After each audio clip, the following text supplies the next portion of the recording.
Show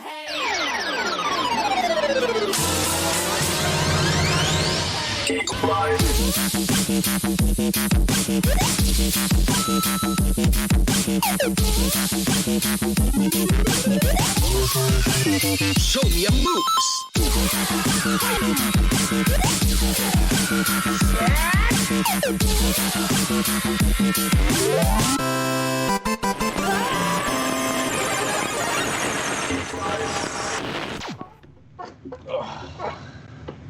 Man, good evening, fellow Mario Lopez fans, and welcome to another episode of Geek Life, your source for all the nerdy news you need to know. I am the host, the Dodd, the streamer of this podcast needs, but not the one it deserves, or what was I talking about earlier? The dragon to this dungeon, right? Yes, there you go.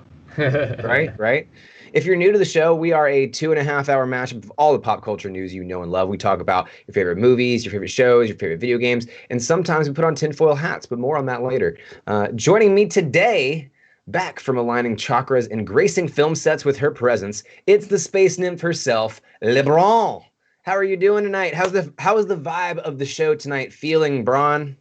The vibe is pretty chill. You know, we're gonna get into some more metaphysical conversation. We're getting trippy tonight. So we're getting fucking trippy tonight. Weird, man. It's getting weird. It's getting weird. Yeah. Also, back from Mordor, or some call it California, it's Kev, aka Totally Awesome. How are you doing? Yeah. Great to have you back on the show, man. Yeah, thanks. It's been a while. I'm not sure if I still remember how to do this, but I heard we were getting weird on the.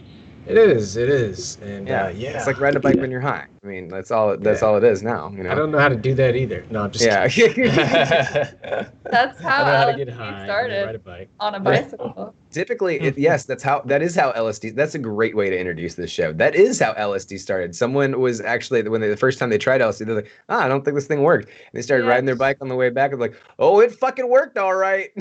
Albert Hoffman on April 19th. Yes. Nice. Yes. A little bit of history for us. There you go. All right, guys, we are officially in the post-apocalypse. CDC said, fuck it, masks off, we're good. So how are you guys enjoying the brand new post-apocalyptic world we are in?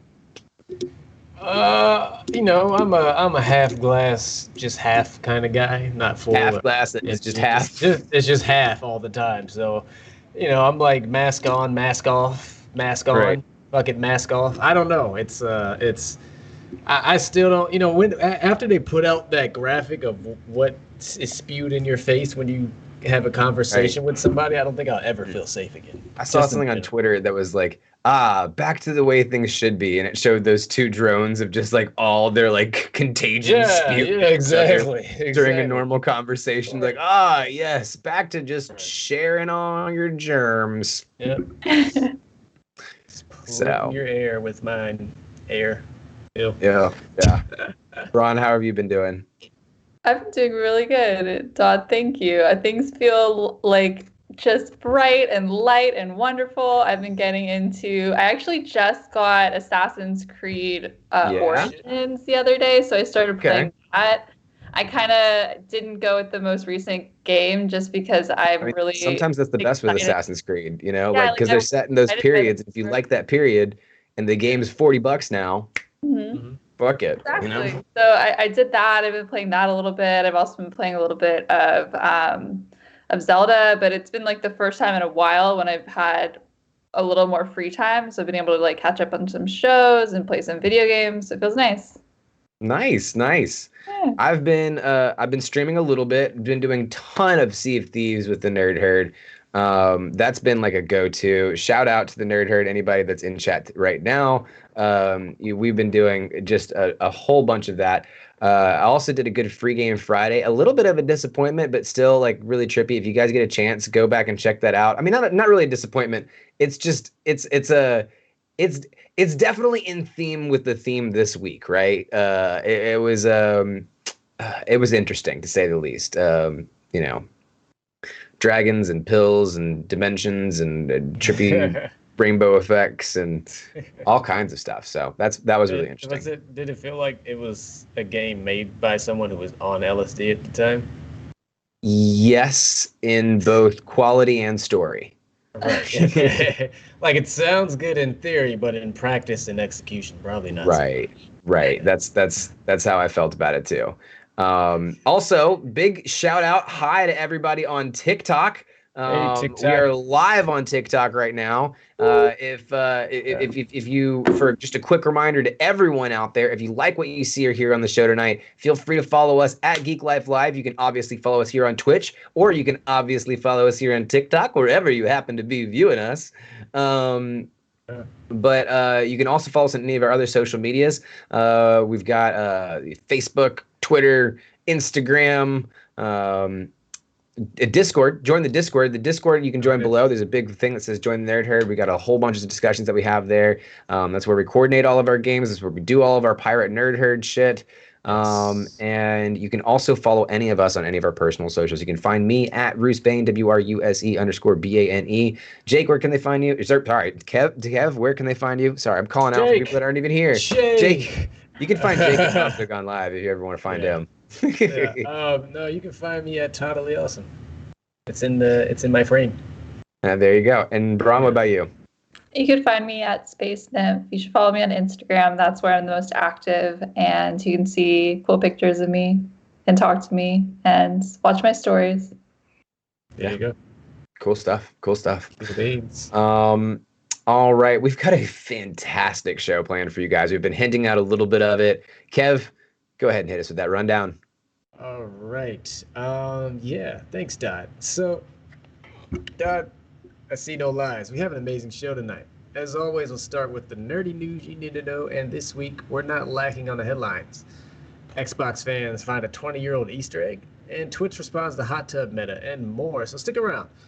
Then for this week's mod, we're giving you guys our first take on Hulus MODOK. So far, the show's been a mechanized organism designed only for laughs, lols. And finally, we're diving deep in this week's deep dive on fiction becoming reality, which goes right into our top 10 sci-fi universes. But that's enough of the appetizers. Let's get to the main course. Braun, hit them with those headlines. Thanks, Kev. This week, rumors are stirring that Henry Cavill may star in a Highlander remake from the director of John Wick. From one immortal demigod to the next, former Superman Henry Cavill is in talks to star in a remake of Highlander, according to a report from Deadline. The film is set to be directed by Chad Stahelski, the director of all 3 John Wick films. Stahelski is currently attached to numerous other films at the moment. Earlier this year, it was announced that the director would be adapting Sony's samurai game Ghost of Tsushima for the big screen. He's also working on John Wick 4, which is set to come out in 2022. So it might be a while until there can be only one. Then Netflix is seemingly hiring to help it make more games. Netflix has been dominating the streaming market for a while now, even with strong competition from services like Disney Plus. But a new report suggests that it wants to get into the video game industry too. The information report, citing people familiar with this situation, reveals that Netflix has been approaching key figures and industry veterans in the gaming industry in order to recruit an executive to oversee an expansion into video games. The suggested approach seems to be the Apple Arcade business model, which allows consumers to pay a fixed fee to access and stream a number of games via the service. Apparently, it hasn't yet been decided whether Netflix will look to develop games itself or with external publishers. However, it has reportedly confirmed internally that these games will not include advertising. I'm about that. No advertising. Yeah. Next in our news headlines, Twitch is creating a new category for hot tub and beach streamers. Since hot tub streams took off in March, there's been a controversy on Twitch over people who stream in bikinis while in hot tubs. In response to the complaints from both viewers and advertisers, Twitch is now creating a dedicated category for the hot tub streams: pools, hot tubs, and beaches. If you have chosen swimwear that is allowed under the swim and beaches contextual exception to our standard nudity and attire policy, You should Oh my stream God. into the pools, hot tubs, and beaches category. Twitch said Friday in a blog post. The company also noted that aside from prohibitions against nudity and sexually explicit content, hot tub streams are not a violation of or circumvention of Twitch's policies. Quote, being found to be sexy by others is not against our rules, and Twitch will not take enforcement action against women or anyone on our service for their perceived attractiveness, end quote. Dodd, I know we talked about hot tub meta in a past episode, but thoughts on the new move by Twitch? Honestly, I think this is the best way you could have handled it. I mean, I see, like, hearing the story and hearing their response. I think Twitch as a company, and I don't get me wrong, I fucking hate sucking up to corporations in any way, shape, or form and saying they did a good job in any way, shape, or form. So for me to say this, I mean a lot. I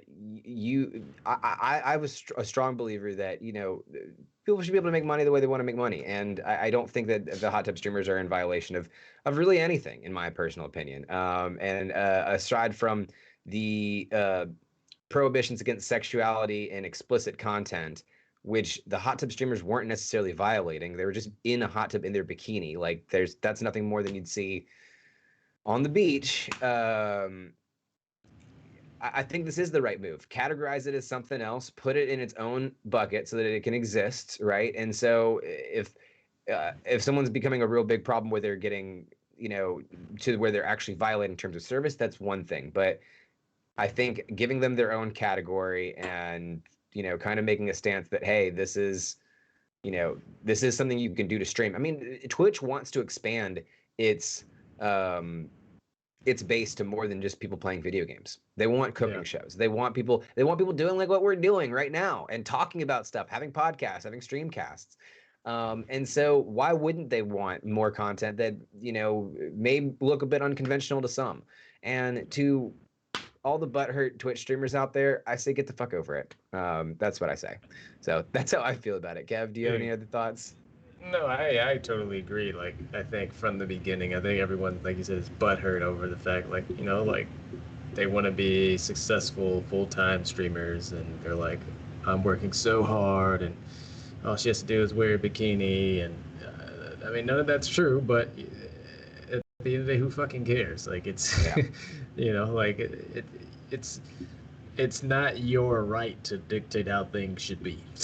Sorry. Like, and I mean that in the, like, from, like, they're obviously coming from a selfish place for this. They're not worried about the workings or the sanctity of humanity and stuff like that. It's just because they're like, oh, I want to have all the views that you have, basically.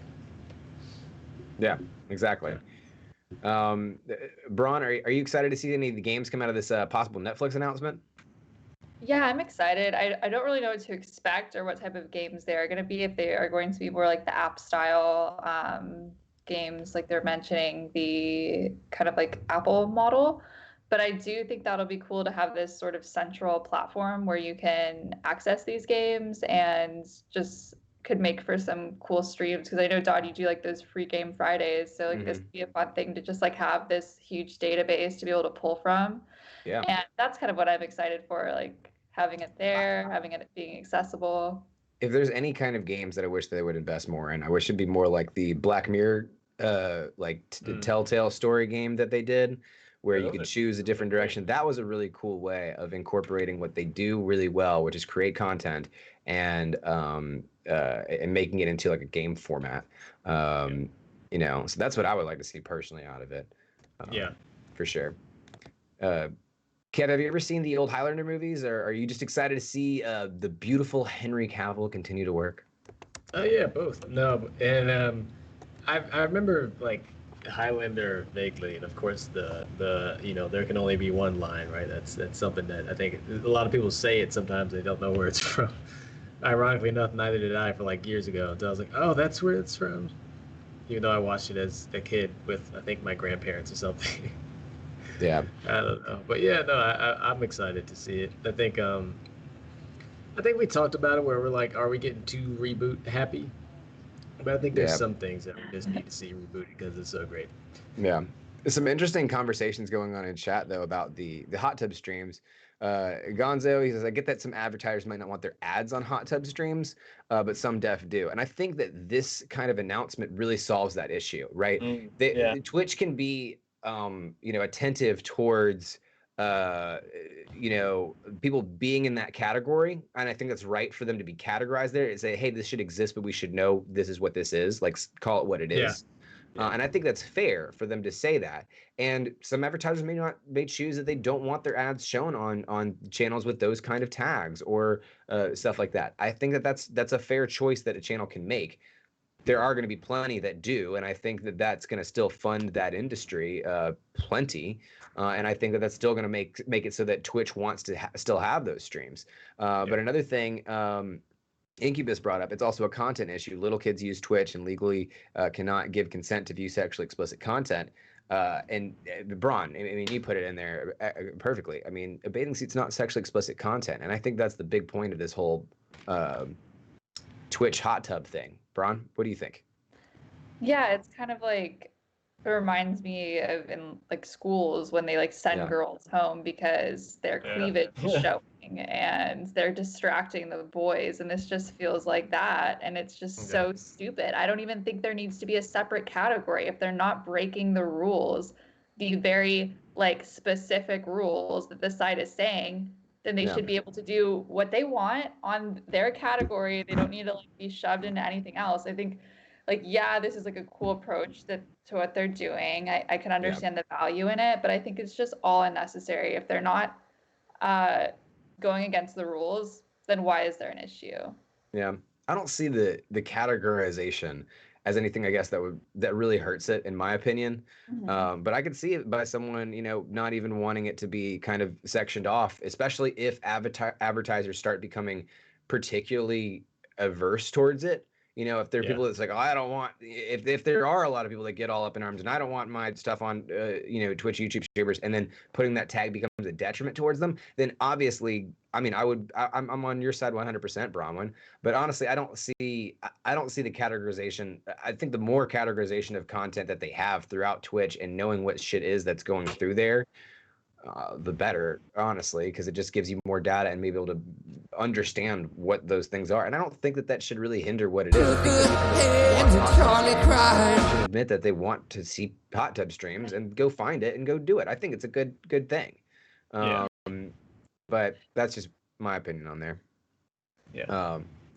But yeah, it's really popping off in chat because my favorite category change is giving queer allies their own tag. Yeah, that's an odd one. Yeah, they get a little weird with the tags. Anyways, that's not all the headlines we have for this week. Bronwyn, we got plenty more here. What else we got? Oh yeah, I got more. Next in our news headlines, Xbox fans blown away after learning secret about original console 20 years later. So, to get this getting a secret about the original Xbox blown away has been discovered nearly 20 years later, and it's been blowing the minds of all that own the first and nostalgic Xbox console. This secret comes the way of a former Microsoft employee and a developer who worked on the 2001 Xbox. As you would expect, the developer chose to remain anonymous, but they have been verified. Better yet, not only did they relay word of the secret, but revealed how to recreate it. And it turns out it still works. This is a quote. Quote, I didn't really expect to be found, but not unless the source code leaked or somebody reverse engineered the dashboard, said the developer while speaking to Kotaku. Its trigger was the same as the main Easter egg, so I knew it was possible. I figured somebody would have to leak it for it to be known. Crazy that after all these years, the OG Xbox still has some secrets to be found. Yeah, for real. What was your thoughts on that? I think we actually let's get through all the headlines and then we'll go through all of them. Yeah. I was just intrigued. That is an interesting one. I'm gonna hold my thoughts till we get through it. Hold your thoughts, because the next bit of news is juicy. The original Sanderson sisters returned for Hocus Pocus 2. Yeah. The original Sanderson sisters, that is Bette Midler, Sarah Jessica Parker, and Kathy and Jimmy, Wow. will return to their iconic roles in the sequel to the 1993's cult classic spooky comedy Hocus Pocus. The sequel is set for a fall 2021 release date on Disney+. The sequel was originally set to be directed by Adam Shankman, but due to scheduling conflicts will now be helmed by Anne Fletcher and will start production in the fall. The first film, directed by none other than High School Musical's Kenny Ortega, follows a teenage boy who accidentally summons 3 child-eating witches on Halloween night. The sequel appears to follow a similar setup, except that this time it's 3 young women who summon the Sanderson sisters in a new modern world. Next in our new headlines, and finally, Rick and Morty spinoff is to focus on the most bizarre superhero team. Adult Swim is making an aggressive push to deliver fans more deranged animation. Just a week after giving the green light to one-off movie sequels for the Venture Bros, Aqua Teen Hunger Force, and Metalocalypse, the company announced on Wednesday plans for several spin-off series to its popular programming. That includes the first ever expansion of Rick and Morty. Produced by Rick and Morty's Erica Rosby, Sarah Carbiner, Dan Harmon, and Justin Roiland, The Vindicators picks up with the knockoff Avengers / Justice League supergroup first introduced in season 3 episode Vindicators 3: The Return of World Ender. A logline promised that Supernova, Vance Maximus, Alan Rails, Crocubot, and Noob Noob will fight crime, avert genocides, yuck it up out without Rick and Morty. I know I'm excited to see Adult Swim expanding. What about you, Todd? I'm super excited. I think that one, there's a lot to unpack there in all those. First off, to talk about the Xbox, the learning Easter eggs after 20 years. I mean, this is the thing to me that's the coolest thing about Easter eggs, is that you do find things that are 20 years old that you don't know about a console that's 3 generations old. There's stuff in like Arkham City that people still haven't found, that some of the developers have said, no, people still haven't found this yet. And I think that's kudos to the developer who made that.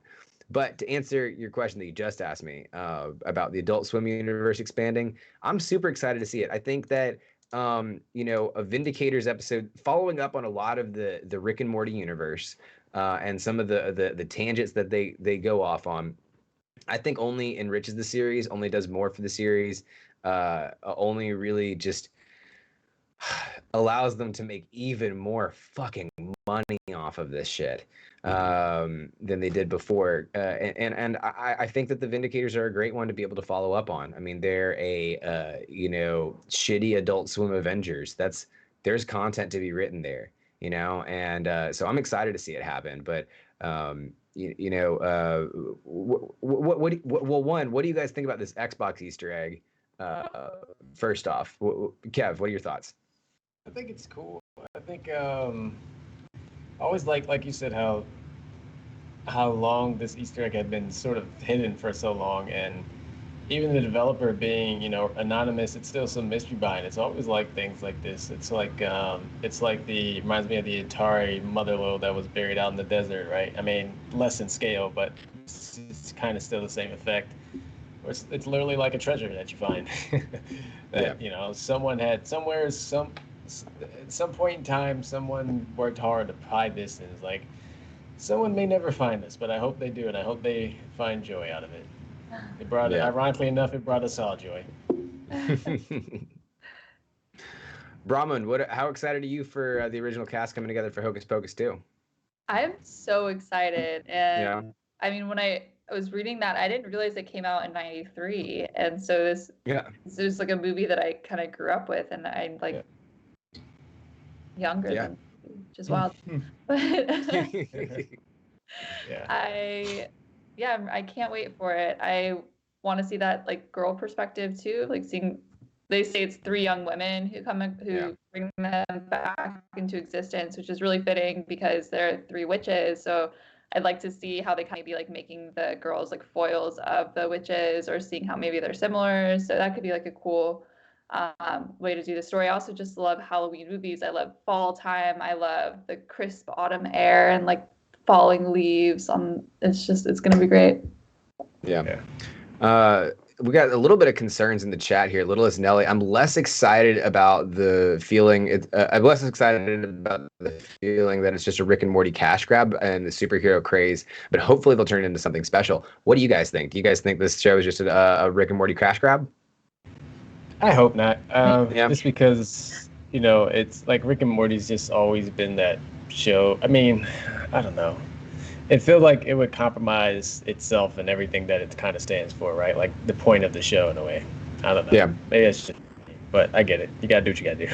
But it could be because it's like the similar, like the creative influences of the show we really like, and it's giving them a different avenue and a different platform to play with. So like a lot of times when shows get stale, it's because they like have the same bunch of characters, they like are doing the same things, and it gets like tired, which I haven't found that with Rick and Morty, but like a good show can turn that way. So if you take the same creative minds and put them in a new situation, I have confidence that they can then give us like more stimulating content. That's true. I mean, because then you get gems out of it, like like Family Guy and American Dad, or Futurama, Simpsons. Yeah. Yeah. I mean, Jake makes a good point in the chat, and it was about the same point that I was going to make. When has Rick and Morty not been a cash grab? When has Rick and Morty not tried to go for every marketing opportunity that's available to them? That's the McDonald's. The McDonald's commercials. I mean, Dan Harmon doesn't do cash grabs. Cue Pringles commercial. So I mean, to me, this is not this is not the punk rock dive band in a bar. This is not them selling out to their big corporate things. I think that if they do a cash grab, it'll just be like any other cash grab that they've done, which we've given them our cash for. To grab their cash. To grab. So I think that's a great point. Thanks guys for bringing that up. But we've got an even bigger story this week, and that takes us to our top story, the Walmart restock of the PS5s, which ended in disaster. Our top story this week is continuing disaster of the PS5 restocks. Specifically, this week was Walmart's restock. Walmart released a new PS5 stock this week, and it did not go well. Every PS5 restock, whether it was Walmart, GameStop, Best Buy, Amazon, Target, or any other retailer, doesn't go well. Supply is still very limited, while demand is still through the roof. This alone is a volatile combination. Throw in scalpers with stock grabbing bots and website issues, and what you get is a horrid time. That said, today's PS5 restock at Walmart took it to the next level. Typically, Walmart restocks have had some of the better restocks, but not this launch. In fact, this week's PS5 restock at Walmart may have been the most disastrous since the most disastrous restock of 2021, if not since the release of the console last year. According to various surveys, next to no one got the PS5. In fact, most couldn't even get the console in the cart. Out of over 1,000 people surveyed, 87% said they got the PS5 in their cart but couldn't check out. Making matters worse were not only all of the website issues that accompany PS5 restocks, but brand new issues. It's been crazy. The restock was split into two separate restocks, one of which was the standard $500 PS5, and one was the other all-digital $400 PS5. The latter sold out in record-breaking time. Meanwhile, the former didn't show up for many customers. What did show up was a stock from a third-party seller trying to sell their console for $1,000 or $1,100, pretty much.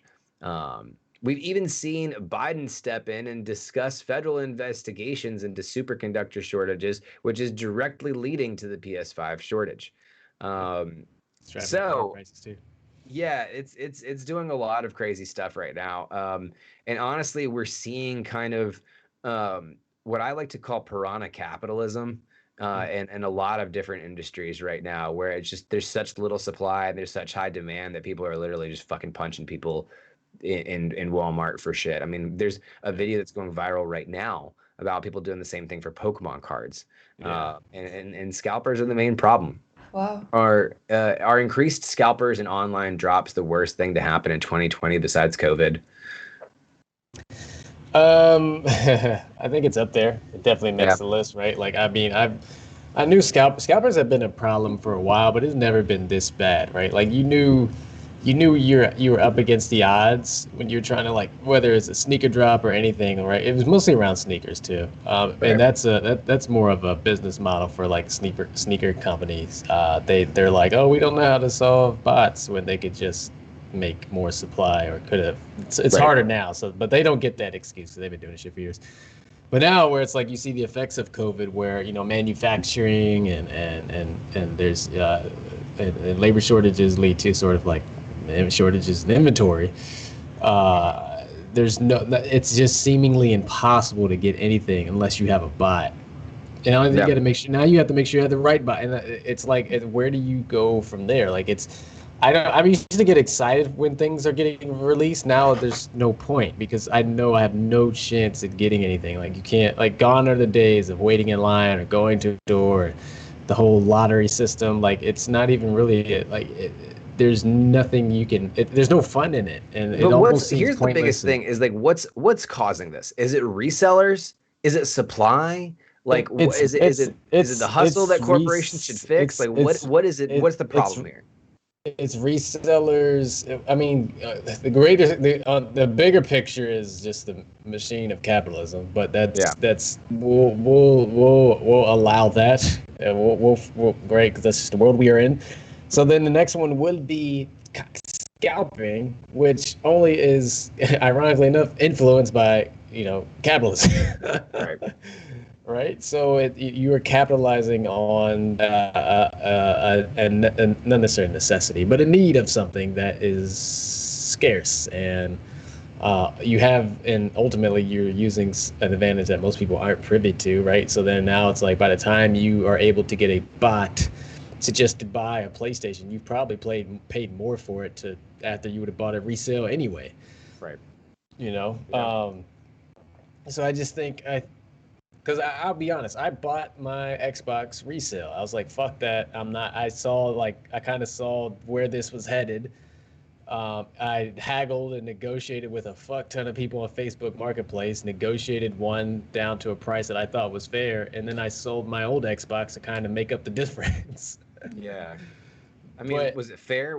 Fair as in, was it higher than market value? Oh yeah, of course it was. Okay, well, to me that's not fair. No. I mean, like, fair, like, is it? Maybe fair wasn't a word, but I think as realistic as to what someone, because you're not gonna find someone to resell it at you at retail. Like, everyone's trying to make a profit on this, right? And so I just think it's just this. It's a mess. Yeah. And I don't know how to, and there's no answer right now currently, because this is just what happens when you have these sort of unregulated Wild West markets, and like we're seeing it now. And the reason being is why it's not, I think, why there's not too much involved in it is because these aren't necessities, right? Like, you're fine if you don't get a PlayStation or RTX or all these things. It sucks, but then you go from that and be like, okay, fine, you're right, these aren't necessities, but who's to say that someone might not take advantage of this in the future for a necessity? Say, maybe during the actual apocalypse when we need water. So, Yeah. Where does this go? Brahma, what do you think? What's to blame here? Well, I don't know. This just kind of makes me think of the beginning of the pandemic, and I was trying to buy a printer because I was actually going for my dad to buy a printer because all his work shifted to being at home, and he didn't feel comfortable like going out and buying it. So he sent me on a task, and I literally couldn't find a printer anywhere. And everyone I talked to, all the Office Depot staples, are just like, yeah, we don't have the materials to be able to make this, like, from the factories. Like, it's going to be a month or two before you get your printer. So I think it's a combination of like people being greedy with what they have, but then also there's been a major shift in like production supplies. So that's like things are gonna like need to like catch up for a bit. Yeah, yeah. I mean, the chat's going off with a lot of good points here. Gonzo Gone Live. I used to get stabbed for Jordans. Now it's Pokemon cards. And talking about like this is just kind of the way things are. COVID kind of made, as Gonzo pointed out there, COVID made everything drop culture to an extent. And I think that that's one of the conditions there. I think the supply is one thing that I think doesn't get enough credit for drawing to this issue, because like as I was talking about like what I was called piranha capitalism earlier, happens when you have very, very small amounts of supply, like a restricted supply, and tons and tons and tons and tons of demand. And there's two equations there. It's the high demand and the limited supply is the other end of it. And I do think that, Pokemon cards, that's one of the big issues here with PS5s. The superconductor shortage is something that's leading to a lot of the PS5s out there. And the supply side to me is a big factor here. But I think the other reason why this is kind of just going on and no one's really doing much about it is because the companies are still making money. Like, right. And Pokemon Company is still making hand over foot for Pokemon cards right now. It's more popular than ever. They're selling shit out quickly. I mean, PS5s haven't been able to you haven't been able to get them on shelves at all because they've been selling out so quickly. And they don't need to, because they already basically decided what their profit margins were going to be, and they already adjusted the inventory for that. So there's no need for them to essentially make more product. Right. Even and that says how much money they're fucking making, even like to capitalize on what the scalpers are capitalizing on, right? Like you think that they'd want to go after that and say, no, if you're going to make money off our shit, no way, we're not having that. But apparently they're pretty well off with what they're already putting out. So for real. Brahma, what do you think about the next gen launches so far overall? You think we've gotten off to a good foot? I just haven't even wanted to be a part of that yet because it's still super crazy. So I'm not eager to like get a new system. I don't want to be in this kind of like fighting somebody for it or having to pay more than it is worth. Not going to pay more than it's worth. So I'm right there with you. I feel like I got the Switch a lot later than its initial launch. I enjoy the Switch a ton. And I feel like that was a healthier approach to consoles than before, where it was a lot like drop culture. I remember there was a lot of these same problems with the Wii and the PlayStation 4 or PS3. That when the Wii and PS3 were there, they had a lot of restocking issues. Yeah. But you were at least able to reasonably get them at a certain amount of time. In store too.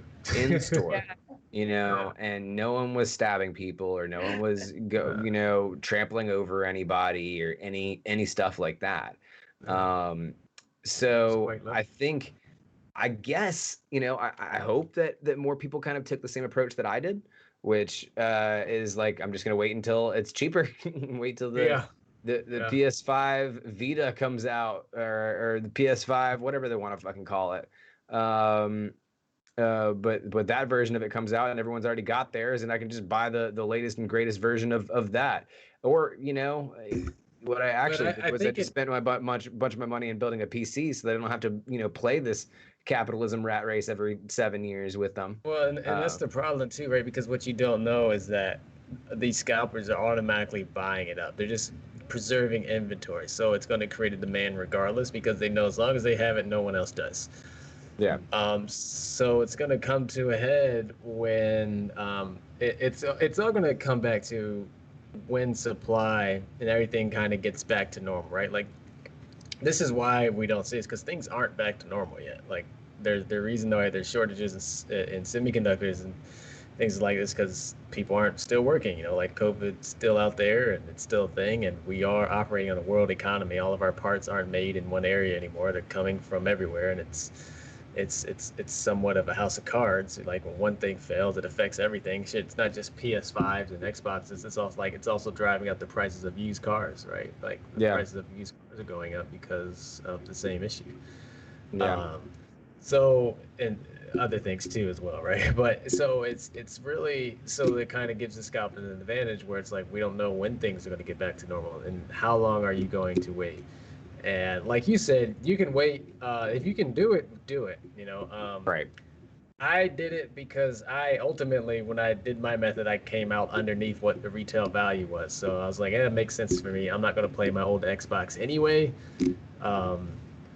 So I just went ahead and did it. I felt a little gross at the time, but now I'm happy with it. Yeah. It kind of worked out in the end. But I think it sucks because it's just like the one thing about this stuff that was always fun was, like you said, was when you got it, you felt like you kind of earned it in a way, and not necessarily that you worked or whatever to save up for it, but you even like had like when the Wii. I remember when I bought my Wii, it was like a year after it had already been out essentially, and we waited in line at a Best Buy. We found out through like a newspaper ad. It was cold, it was winter, but once we got it, we felt kind of accomplished, Yeah. And you don't get even I remember like I was a sneakerhead when I was younger, and the reason I'm not anymore is because I'm not paying resale prices for fucking shoes. And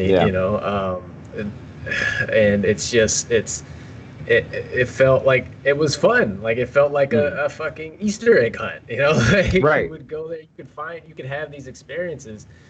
Now it's like I don't even feel like the need to go out to a store anymore because I know I'm not going to find anything that I need. Like you're starting to see this effect even to like gaming peripherals, right? Like to get fucking the new Xbox headset that came out. And they're not even marking them up that high. It's like resale value goes for $150. They sell retail at $100. Like, right. It's just getting to points like we have to grab everything up so that way no one has it, and then we'll just and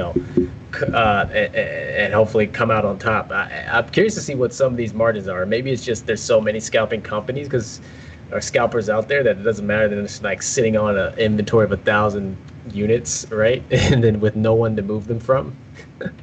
Yeah. Or even if they do move, they come out. So I'm curious about that. I don't know. Yeah, for real. Yeah. What brings this to an end, Bronwyn?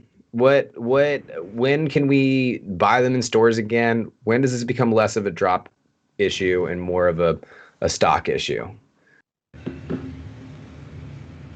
Bron? I'm thinking. No. So I think it has to be a combination of people like just not being such assholes, buying everything up and keeping it for themselves, and also having more product.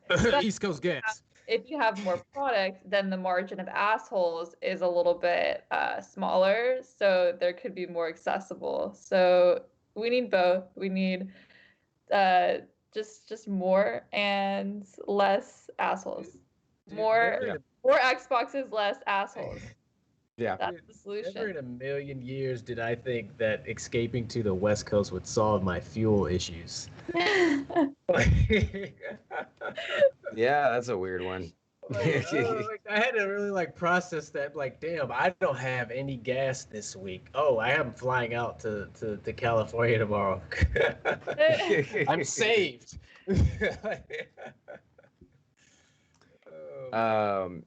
Well, that'll about do it for our top story this week. But we've got something fun for you guys today.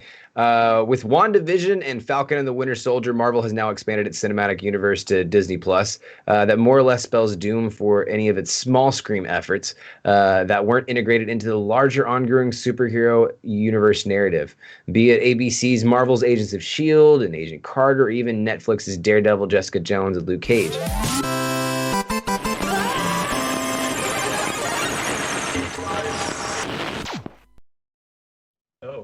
There we go. There we go. We got an intro that happened there. Yep, that's the intro. Cool. Yes, but we're back. This suggests that going forward, just about everything it produces will operate under one interconnected, all-enveloping Marvel umbrella. Thus, Marvel's MODOK, a stop-motion animated series premiering on May 21st first on Hulu, is a standalone venture that feels behind the eight ball even before its premiere. A situation that's too bad given that it's bizarre and so far hilarious affair, which proves that the entertainment Juggernaut's properties are fit for many different types of adaptations. This week, we wanted to give you our first take on MODOK, the good, the bad, and how we've liked the show so far. So I will be starting us off. This is where I would have run the intro, but I think we've already gotten that out of the way. So, well, we got that here. For me, I've absolutely loved MODOK. I've been watching a bunch of MODOK this weekend. Absolutely, just think this to me is a show that really knows its lane and stays in it. I think the Zithramites episode was probably one of my favorite episodes, and it really is an interesting take on sci-fi as a whole. It really an interesting take on aliens as a whole. Just a bunch of crazy party aliens. I think it had a very Rick and Morty meets Robot Chicken kind of feel, and the cast and the character choice is great. There's a lot of good takeaway lines. I remember one. Is this the first time you've contemplated your own morality? Yes, and it's awful. I thought that was fucking fantastic. Yeah. I think Patton Oswalt was born to play this character. I think that there's so many cool small cameos that you see throughout there. There's one scene where they go into a thrift shop and like on the corner, very nonchalantly, there's a stuffed animal, and that stuffed animal's Nightcrawler. And so like little things like that. He goes to he orders from, like, they go out to dinner at this like Chinese food restaurant, and it's named after the dragon villain from Iron Man. It's not Fus Roda, but it's something close to that. What the fuck? But yeah, yeah. I mean, I think that this is honestly, I've been super excited about MODOK, or I've been super happy with what I've seen so far. They humanize one of the campiest villains out there by giving him a family, giving him a struggle, having him deal with alcoholism a little bit, a lot of diarrhea problems for some reason, but I guess they had to just make some shit jokes.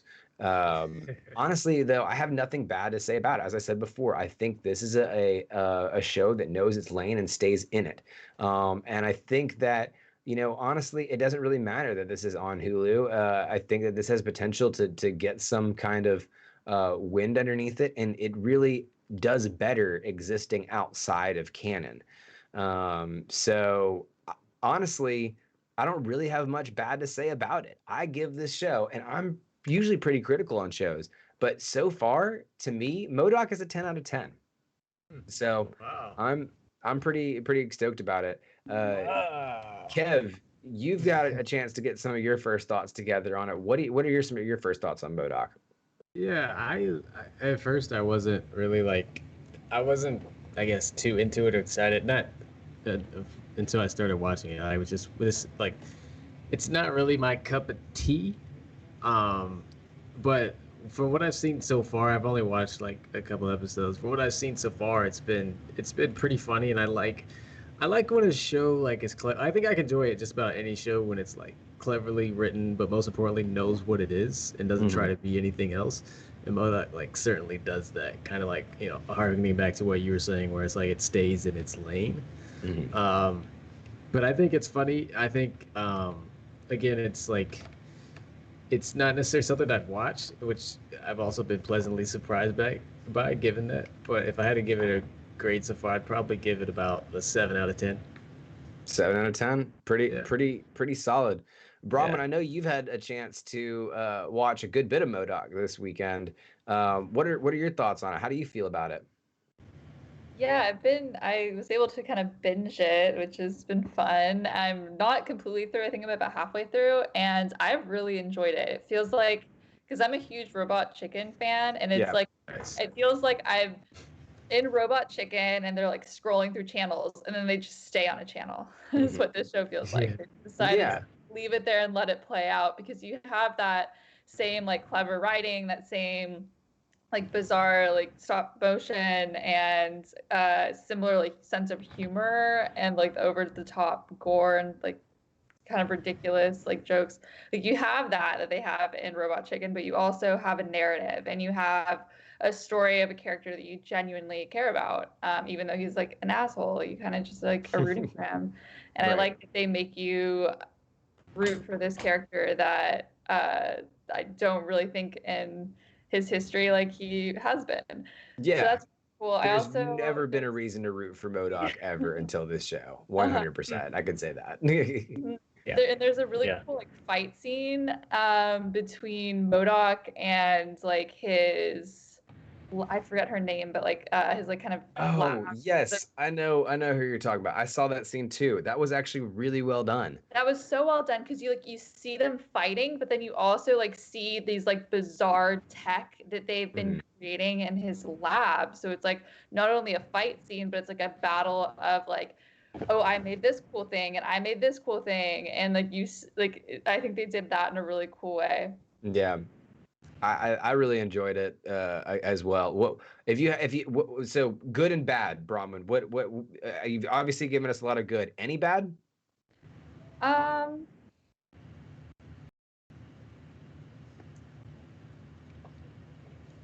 Yeah, I can't really think off the top of my head what's too bad, because I've been enjoying it. I mean,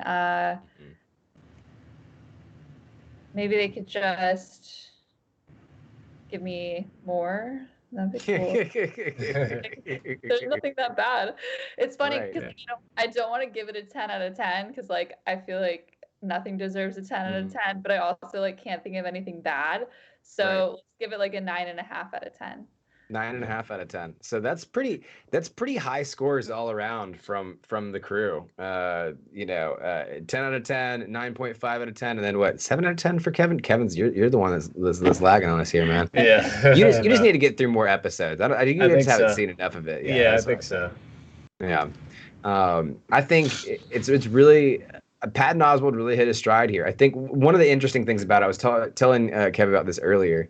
There's an interesting story kind of behind MODOK and how it came to be when Patton Oswalt was filming for Agents of S.H.I.E.L.D. And we actually talked about this on Geeklife when it was a radio show back in college. So throwback to the OG Geeklife. We talked about how Patton Oswalt, when he realized that he was cast on Agents of S.H.I.E.L.D., the first thing he did was he bought a bunch of MODOK comics, because he thought that he was being cast as MODOK, because he thought if Marvel was calling someone that looked like him, obviously he was playing MODOK. That turned out not to be the case, obviously. But he did, I guess, started toying around with the idea of doing a show based around MODOK. And, I mean, honestly, having Seth Green in the mix and a little bit of that Robot Chicken style, I mean, it really works. I have a question. Yeah. So why is this on Hulu and not Disney Plus? I mean, I think this was a deal that was struck before the Disney Plus deal was out there. But also, if you look at it, it does not fit in with the Disney Plus stuff that's out there. I don't think it does. Just when you see that Marvel name now, you just like assume that it's going to be on Disney Plus. You would assume that, right? That's what I would think too. I'm not quite sure why it didn't end up on there, but like at the same time, I do see that like it wouldn't fit in with the current catalog of what's on there. And so maybe this was something that, because it was so weird, because it was much more of an adult comedy. What's it rated again? If it's MA, I think that might be. Yeah, I think that it's got to be. They won't let this shit fly on Disney. I don't think so. I don't think they'll let that shit fly on Disney. I mean, they had a whole issue about Deadpool, right? When they were like, what's going to happen to Deadpool? But yeah. Fine. I mean, it is what it is. I'm glad it's on Hulu. I'm glad it's on Hulu. I'm glad it's gory. I'm glad it's rough. I'm glad it's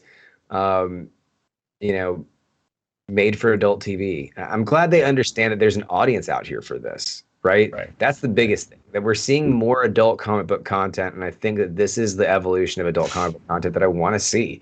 I want to see stuff that's just really geared towards me. This is the Harley Quinn for Marvel right now. Then that's what I think that could it'd be, and I think that it honestly it does better in some ways than Harley Quinn does in delivering some stuff. So I think that is a yeah. So anyways, that's about pretty much all I have to say about MODOK. Anybody else have any final thoughts on MODOK? Final questions? No, all good here. All right. I have to watch more of it. Yeah, for sure. Well, for the TikTok viewers, we will be right back. We're going to restart and be back for the second half of the show. But that will wrap it up for the first half of the show. But don't go anywhere, especially TikTok viewers and Twitch viewers. We've got plenty more of the show. When we come back, we're going to be going into our deep dive this week, which is fiction becoming reality. And then we're going to count down our top 10 favorite sci-fi universes. And you don't want to miss that. And you want to make sure that your sci-fi universe got the top 10, right? Got in the top. Got to make sure. Anyways, a lot more show coming for you guys in 5. So stick around. We will be right back. And we are back, and welcome back. We're moving into our deep dive section. And our deep dive for this week is this the real life? Is this just fantasy? But we're talking about fiction becoming reality. That's right. A famous philosopher by the name of Jean-Luc Picard once said, "Things are only impossible until they're not." As captain of the starship USS Enterprise, Picard saw plenty of technology that would have been considered impossible until it wasn't, including the universal translators, the 3D printer-esque replicators. While a lot of this stuff is just sci-fi to the Star Trek viewers, there are other fictional interventions that have since become a reality. And as science pushes even further than ever did before, as science pushes further than it ever did before, like a monkey playing ping pongs with their brains, it's becoming more and more evident than ever that it can easily become a reality in 2021. Science fiction can achieve a lot more than just looking into the future. It also provides a means for developing ethical guidelines that may become applicable when the time comes. Writers like George Orwell and Aldous Huxley have warned against totalitarian states that control the populace by means of surveillance techniques. In Orwell's 1984 still resounds even 70 years later after its publication in 1949, and it became the #1 bestseller on Amazon after Donald Trump was elected president. Fiction and reality have quite a unique relationship, and despite being literal opposites, one can't be without the other and vice versa. Kev, Brahman, let's start off with you. What is something that's previously been dismissed as fictitious, but has now come into reality? Aliens. That's one for sure. Right there. Yeah. Oh, man. Yeah, just go straight to the heart of it. Or I guess I should say not aliens, but UFOs, because we haven't seen any like proof of an alien life form, but we have definitely seen numerous accounts and proof. Exactly. But or even like you mentioned the surveillance state, like totalitarian surveillance societies, and like we all have surveillance on us. Like I'm right here, like right in front of me, constantly being surveilled. Watched. Yeah, at some point. Yeah, we've got tracking devices on all of us. I think there's other things too. Giant squid is one that I think of a lot of.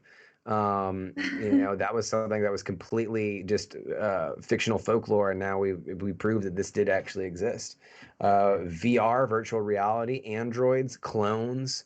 Kev, do you have any other examples?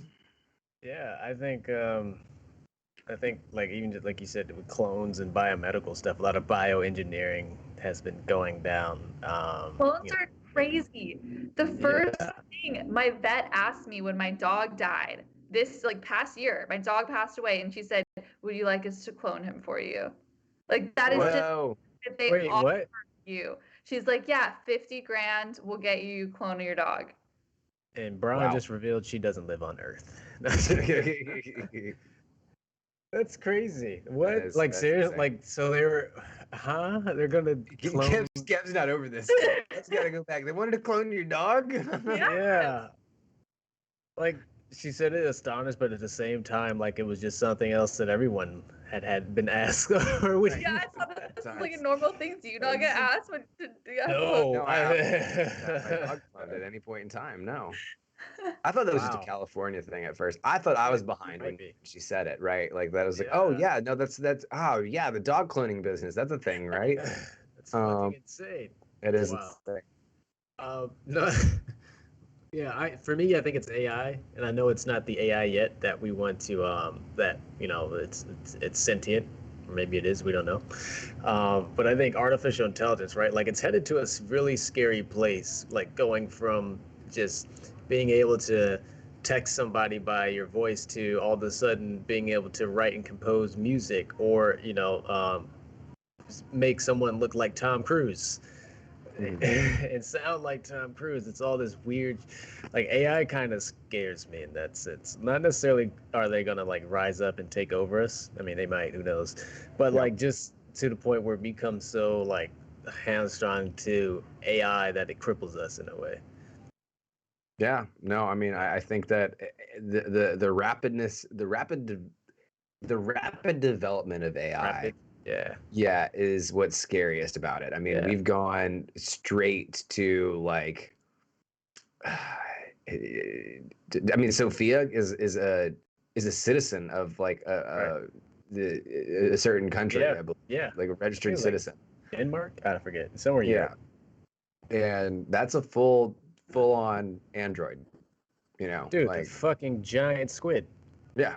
Yeah, so they've Like- never seen one alive. That's what's so freaky to me is like they've found their corpses, but Right. never actually been Or- able to like track one that's living. Well, they've seen some on video footage. I remember they got Oh, one of the okay. big thing that they've that was a big revelation is that they actually got some video footage of a giant squid swimming, and Yeah. I'm like looking this up. It's hard to see. Right. You can see like a tentacle, maybe an eye, yeah, because it's so deep down there, deep Oh in the my depths of the ocean.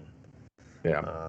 Yeah, But yeah. with It's crazy. there, I mean, there's tons of fantasy elements that have really kind of come into reality, and some scary, some cool, some really interesting, you know. But with all these fantasy elements coming into reality, it would be safe to say that kind of keeping an open mind towards imagination can lead to discovering new things about our own world, right? If you Just keep do your research, Dodd. Just do your research.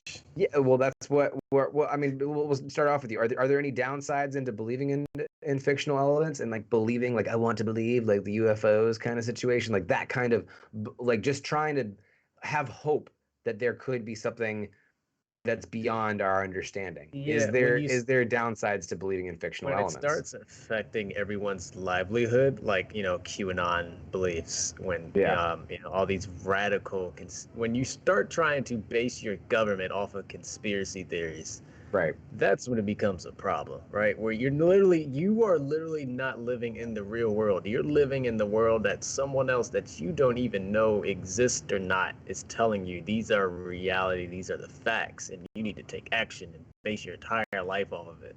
That's when it, I think, becomes a reality. The other side is just, it's like the lesser side is it's a bummer we don't have flying cars yet. But I also realize that will probably never happen, because in a car crash, if you crash your car on the highway, most likely it's just like, oh damn, I ran into a rail. I'm either going to be hurt, somebody else is hurt. If you crash your car here, your shit's probably going to plummet to somebody like sitting at the park chilling, and all of a sudden your fucking space Tesla crashes down and just ruins their day, man. Like Yeah. I don't think we can have flying cars, sadly. Yeah, That's some thinking about it. because people are too stupid to have flying cars. That's Yeah. why we can't Yeah. have Well, flying that's why it cars. has We to can't have be nice things. self-driving or self-flying cars, because then you Oh, there you go. Yeah. If we can get to that point, that'd be great. But I don't know. I don't know if we're gonna get to that. I think we're gonna get to more of a cyberpunk version versus a cyber dystopia or cyber I think so. utopia version. Yeah, know? I think so. I think I our think cars are capitalism going will to get in the way, be. Yeah. Oh, yeah, for sure. as it always does. As it usually does. Bronwyn, what about you? Is there any downsides to believing in fictional elements? I think that there's an obvious like potential downside, but I think that the downside of not believing in it is more detrimental. I think that we need to have like uh just no cap on our imagination and our ability to believe or Yeah. hope or like a lot of things that we have now would seem like science fiction years ago. Like the fact that you can just pull up this like screen and see a person in another country, like It that is was weird. really science fiction at one It point. is. So I think that we should believe in this. Like we should hope for more or think there's more out there and experience the magic in the world because there constantly is magic in the world and our eyes are sometimes closed to it. So And that's the crazy part, right? Like we don't like the shit that we see every day, we use every day, even now we take for granted, right? Like how the fuck am I seeing you right now and you're hearing my voice and vice versa? Right. I mean, the science, the engineering answer is it's code and it's data that then turns into a picture. But even that's wild. Like that's crazy. You know, like to know like the inner workings of how this shit works is so mind-boggling. It does sound magical in a way, and I think that's what's really cool about it. And you even hear all the time like scientists or physicists or cosmologists, they'll say like, you know, yeah, I got into science because of my influence from Star Wars or Star Trek. You know, I wanted to go, I wanted to explore the universe and hopefully see the semblance of these worlds. So I think Ron's right on the money with that. No, I think that's definitely a good thing. I do think that there's a balance that has to be struck. Like I think you have to keep an open mind, an open imagination. I think you should, you know, I think that you can really strive for, you know, something better, something cooler, a brighter future. I think there's a person on TikTok that I think about who is making Jarvis because he was inspired by Iron Man, right? And is making an AI that is as like intelligent as Jarvis. And I've got a little bit more on. I think he's going to come back into the conversation a little bit later in the deep dive, but you know, I think like having and believing in science fiction in that way, like that those things could be possible and could be attainable to human beings, I think is great. But there has to be a balance of it. And I think back to even if you think before QAnon, think of War of the Worlds.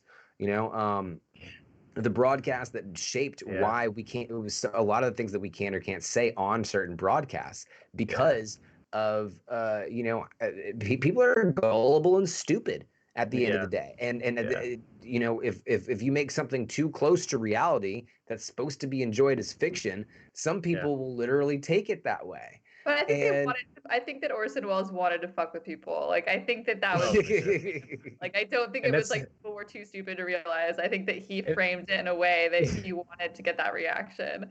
And I think that's happened twice. I think it happened once here in New Jersey, and the other time I think it was in like Brazil or something, where like a similar situation happened where a broadcast about alien landing and attacking like caused mass panic. Yeah. I mean, I think that irregardless, Bronwyn, even if he did mean to do it, I mean, the fact of the matter is that people bought it. You know, people really, people were dumb enough to go along with it, and it does show that he as an artist had power over at least the gullible people. Yeah, you know. And so I think it's not that I don't think that you should be open to sci-fi connecting to the universe. That's the whole reason we're talking about all this stuff right now. Right. I think that there has to be a balance between the two, of balancing of being grounded in reality but open to fiction. That's how I'm going to put it. Being grounded in reality but open to fiction. Yeah. But I mean, like, what even is reality anyways? I mean, Elon Musk thinks this is all just a simulation, right? That we're all just floating around in the Matrix. How do we know we're not stuck in the Matrix? Remember how in Inception, how you had the little totem that you spun? You know, if you're awake or dreaming, you know, what is your totem, Bronwyn? What grounds you to this reality? I don't have one. I'm not Hell grounded no. in reality. Like I high level, what makes you what how are you sure that we're not in the Matrix? but I do think we are in the Matrix. Like Oh. I think we're in the Matrix. I mean, I see it all the time. Like I see little signs of like the fabric of my reality kind of like shifting based on like what I think, or seeing like repeats of things like happen around me where I'm like, that's kind of odd. So I mean, I fully think I'm in a simulation, but I'm enjoying it, and so I don't really so I don't really want to be grounded to reality. That's a pretty like uh what's the word, like meal version of like reality, like yeah, reality's a simulation, but like it's a vibe, you know. I'm vibing, we're vibing, who It's not. cares, you I mean, it know. makes sense, right? That's I mean, beautiful. it I is like what that. it is. She's not wrong. Like, and if it is, then damn. I mean, so what? Like, it's our reality, right? Like that's. Yeah, do you have a totem, Kev? What Um, grounds you to this reality? How do you know we're not living in a simulation? Well, Or I don't know. yeah. I don't know. There's actually a statistic that says we have a 50% chance of living in a simulation or not living in a simulation, based on the fact that if it's already possible, then it's and has the ideas been conceived or something, then more likely it's probable. But that's neither here nor there. I could go on and on about this. Um, like for instance, like in the Matrix, how did you get out of the Matrix? Right, you had to use the payphones. Well, those are starting to disappear now. So I'm just wondering if it's too late to get back to Zion. No, Yeah. I just I think my totem is just putting the phone down and going for a walk. Yeah. That kind of grounds me, I guess, in the Mhm. reality, whatever reality is. But reality is a matter of perspective and perception. Like two people could look at the same thing and have a totally different reality. I'm not trying to go too deep here, too existential, but You want I just to know what grounds me to this reality? yeah. Shitty people. I'm not kidding. Okay. Okay. That's what makes me feel like this is all just a random, chaotic, just uh, one monkey fucked another monkey and we all got here somehow. Like that, Yeah. it's all just fucking, Just a rude and just NPCs it's and all just primal chaos. That's yeah, all yeah, what that it is. And it's yeah, because like you'll see something nice go on in the world, you see something beautiful, and then you'll just see, just some asshole do some stupid shit, or yeah, or just be a jackass in the Walmart yeah, parking lot, or be just absolutely idiotic, fucking yeah, step in a dirty diaper in the Sonic parking lot or some shit like that. yeah. Something like that makes me go, oh yeah, this if this is a simulation, then they were really thorough Yeah, on the shittiness of humanity. yeah. And to me it leans more on just the chaos of just we're all here on a big floating rock and have no fucking idea what we're doing, kind of thing. So I think shitty people are my totem. That makes sense. That's ironically that's interesting. Like I think about that too, like where things get so weird, right? Like 2020 was like such a weird fucking year. You're like, Right. did we break something? Like did did we overload do we need an update that we just forgot to do? Like is there something going on here? Because then like even like just time felt weird and yeah, something. It felt like someone's like fucking with the patch, like not giving us the patch notes and just doing behind the scenes, like just testing things up. Like, We well, got an what happens updated if no patch notes. what happens if we shadow distort the update? right? What if we happens if we Version distort one of cons- Cyberpunk. Yeah. Yeah. What happens if we throw a pandemic with civil unrest and then distort the concept of time? Let's see how that does. Like, and then it kind of goes back to normal. Yeah, like it's weird. Yeah, it does. And the only way you know it's not a simulation is if you die. Like, what the right. I mean, you may not even know. I mean, what if we have You three may not lives? even know. You don't know. Like, that's just it. that's just it. Who knows what that is, right? So it's Yeah. it's crazy, man. everything paper. both like doesn't matter, but then it also matters. And like Yeah. that's just life. Like you can think of it in a perspective of like, oh, we're in a simulation. Why does life matter? It's like it matters because you're here living it. You're like This is what you contributing got. to your reality. And if you want to create one that's like good then and like beneficial to you, then you're like benefiting others too. And like that's what makes it worth it is like other people and just Your experience. Yeah, and you have just as much option to waste space in the universe and contribute nothing to the universe. But if that's what you want to do, then that's what you want to do. You have your right to do that. But it's just, to me, that's just not. That's like not really worth it. You just you might as well be contributing as much to society as a grain of sand. You know, like that's. Hey, don't be mean to sand. You're right. Sand could do some wonderful things. You can melt it into glass. Exactly. Yeah, it's like you can lay on it and like feel each individual like granule just like massaging your skin in the sunlight. Yeah, no, you're right. I'm selling sand short for sure. I think it's one of my favorite philosophers, Alan Watts, had a quote where he said, I'm probably butchering it for sure, paraphrasing, but basically he says, whether you say it is or isn't, that's what it is. It's yeah. I was like, yeah. Chat's going, Caperdoodle, I did a video for science, for a science event where they had a segment on science fiction writers, because they make it happen in our future. Yeah, I mean, a lot of stuff that we've seen in sci-fi has come forward, and totally awesome. We want jetpacks. Where the hell is my jetpack? Nihilistic optimism from Savage Patch Kid. Yeah. I mean, this there's a lot here in this topic, but to unpack. Fiction isn't always about as being as distant from reality as possible, right? Life imitates art, and thus art is a reflection of life, right? And that reflection is not always positive. Can you guys think of any examples where fiction has taught us about our own reality? Kat, we'll start with you. I want to say Watchmen. And that first episode, that opening scene of Tulsa, right?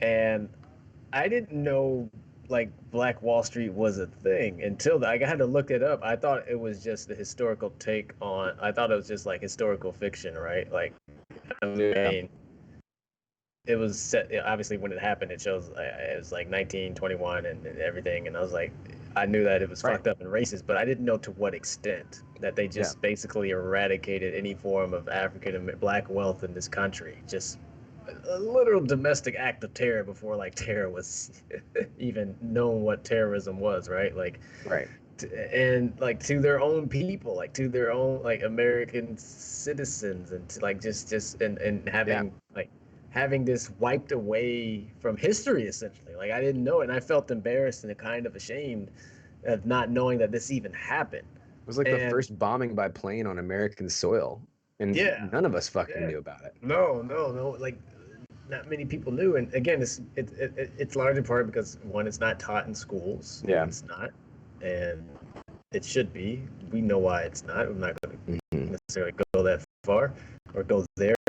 I can, but I mean, I think it's relevant. I think it's relevant even in the Steve Rogers, John Walker conversation. Yeah. We looked at Captain Falcon and Winter Soldier right now, and it was supposed to represent a transition that's happening in America right now, and a nationalistic way of approaching towards the Captain America role. And it was incredibly relevant and taught us a lot about the reality that's going on around us. But that was also based in a foundational element of white supremacy that's always been around in this country. And I think Watchmen, I think Lovecraft Country, I think Falcon and Winter Soldier are all great examples of stuff that have been able to kind of really reflect what that foundational white supremacy looks like within our culture. Braun, can you think of any? So I'm sort of of thinking of it in a different way of like maybe how science fiction shows you what could be as opposed to like directly reflecting what is. So it kind of can show you like how a society can function in a way that is better than ours. Like for example, something like Star Trek, where you see this like sense of equality amongst like everybody, and there's like no hunger, there's no like need for war within their society. Like like in Star Trek they don't even have money. Exactly. They have no need for money. So I feel like you like see something like that when everyone's needs are taken care of and like everyone's like on the same level. That sounds like socialism. But I don't think, is it? I mean, maybe Star Trek World is. It is. It is, but it sounds really nice in Star Trek. And people are like, oh, yeah, that sounds great. But then they're like, well, I don't want the government to pay for people's food. You know? It'll work. Yeah. I mean, we don't have all the resources, obviously, but I don't know.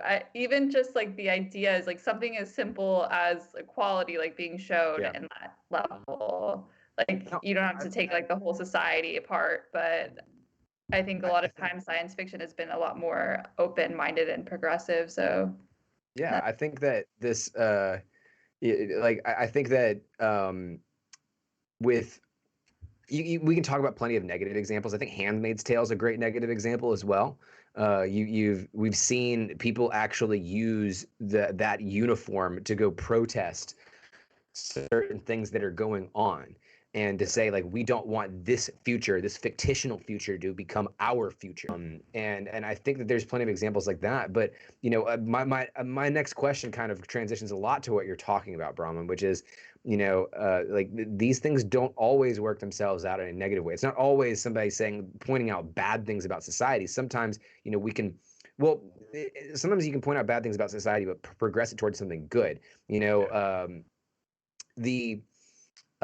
one of the back in the heat of the civil rights movement, during one of episode of Mr. Rogers' Playhouse, which is obviously a fictitious show for children, right? You know, it was during the time when they were pouring bleach in swimming pools to get black people not to swim in the swimming pools with them. Mr. Rogers had his mailman, who was a black man, a neighbor, and come on the show and have it dip his feet in the water of his pool that was there. And that was a huge thing for society to see, and for a lot of people to see in a fictitious element that we need to start treating people like human fucking beings. And that that there's not a lot of people out there that are agreeing with what you're doing. There's a reason why he did that on that day, on that time. And I think that we can use fiction and we can use media to have those conversations. But we all have used fiction to shape our future in a lot of ways. We've peppered it throughout the conversation, right? I talked earlier about the guy making Jarvis. What are some ways that you've seen fiction shape the future in positive ways, Bronwyn? Like, what are some things we've already seen come out, and what are some things you hope for the future that fiction can help shape? So I think there's a lot of positive role models within fiction and within science fiction and comic books and movies. Like if you think of just like the superhero universe, for instance, and I know like people get bored, or I guess you don't, but I do get bored with that repetitive like structure of the films where it's like, oh, the heroes have this like great feat and they save the world and like everything's good. But like I like that sense of responsibility and like you're rooting for this heroic movement to happen, and I think that like that gives us like someone to look up to and something to look up to. Like you want to like save the world, but like that can be in like a smaller scale of your own interactions in your own life. And I think that the more good people are what are going to shape a better society in a sense. So if you are portraying that and you are not always kind of like glorifying the like bad aspects, you can inspire people to like do a little bit better. I think it just really comes down to the people. I agree. I think the heroes tell in general, which has been around for centuries. It's been around since the Epic of Gilgamesh. I mean, even Jesus's tale falls into the stereotypical hero's tale. But it is a good basic structure for moral development, and because that structure doesn't change, just the characters do in going through that story. I think that is like a huge thing that you can see on how society approaches morality and different kinds of decision making. Because I mean, the hero's tale branches off on all different kinds of elements there. But you know, I've always talked about this, and I think I've talked about this on other Geek Lives too, that I see comic book characters as a modern day pantheon for morality, really. You know, they are kind of the way that, you know, back in the days of the Greek and Roman gods, they used like Poseidon to understand why the seas and oceans exist, Zeus to understand why the sky makes thunderous booms at night and all that kind of stuff. But now the things that are more ambiguous to us are what it means to be a good person, what it means to be a patriot, things like that. And so I think that in that sense, comic book characters and stuff like that are a pantheon for our own morality. And in those ways, they can shape our future. When we see Falcon as Captain America and see that he too can represent the icon of American culture that is Captain America, that does something to shape our future and what we see in other people, like subconsciously, however you want to look at it. Seeing gay characters on screen, seeing one of the big things I think of is Schitt's Creek got a lot of praise, right? And one of the biggest things it got praise for is its representation of queer characters. And like some people may be scratching their heads because like they didn't put a spotlight on their queer characters. They didn't have them go through some horrible traumatic experience that none of the other characters went through. No, it wasn't trauma based, and that's actually what people ended up liking about it so much. It was an honest take on queer culture because it wasn't trauma based. And you know, things like that are fiction that shape our reality. We don't have to look at queer people every single time and just see the fucking trauma. You know, we can just and stuff like that. I think that those are ways that it helps shape our future more so than just jetpacks and AI. But what do you think, Kev? Yeah, I think a lot of times fiction or works of fictions are used to sort of, in a way, put a mirror or a reflection to society, right? That's where that inspiration is drawn from a lot of times, and that it's, and people like like, and people misinterpret it all the time because they try to skew their own reality, right? Like we see that with the use of Punisher with by law enforcement and stuff, and that symbol, and we see it all the time with people idolizing characters like the Joker or BoJack Horseman and things like that. And I think those are obviously works of fiction coming from places of truth, in that these are either real aspects of the creators' lives or aspects or real life scenarios around them in which they're like reporting the truth, or essentially like reporting on the truth, right? Like we see that in music, specifically within hip hop. Is kind of a famous quote from Tupac saying that he's sort of reporting on what's going on within his community, and so I think it's just it's in some ways it's a mirror in a way that a lot of times it's either a mirror in a sense that it's telling people to do better, or it's a mirror in the sense that it's a warning. It's these are the sort of, this is what the pitfalls are for us as a society if we don't tread lightly, right? Yeah. That's where like the apocalypse or the cyberpunk genres or the dystopian science fiction films comes from, right? It's just this could be the direction we're headed if we're not too careful. And that these are either real aspects of the creators' lives or aspects I agree. of real for life scenarios around them in which they're like reporting the truth, or yeah. And so, that these are either we kind of came to this conversation, right? Let's be a lot honest. of The whole times reason that we wanted to it's do this deep dive and was people because like of aliens, like right? and The people UFOs were confirmed by the trauma. U.S. You know, government. I think We got a that report the to future Congress by June I 1st that think could be absolutely I think a huge. lot of We got, times Navy SEALs going on there and be like, fiction or yeah, works of no, we fictions are saw used some to dude in a sort of fucking acorn ship just flying, doing donuts in in a the sky. way And put a yeah, we have no mirror idea or who has the reflect. technology to do that, but sure was fucking freaky. And we're like, and more? And anything, you know? Yeah. So with that said, with all the conversation we've just talked about in mind, right? Based on our past fictitious encounters with aliens, how do you think the world's going to react on June 1st? I think it's going to be underwhelming.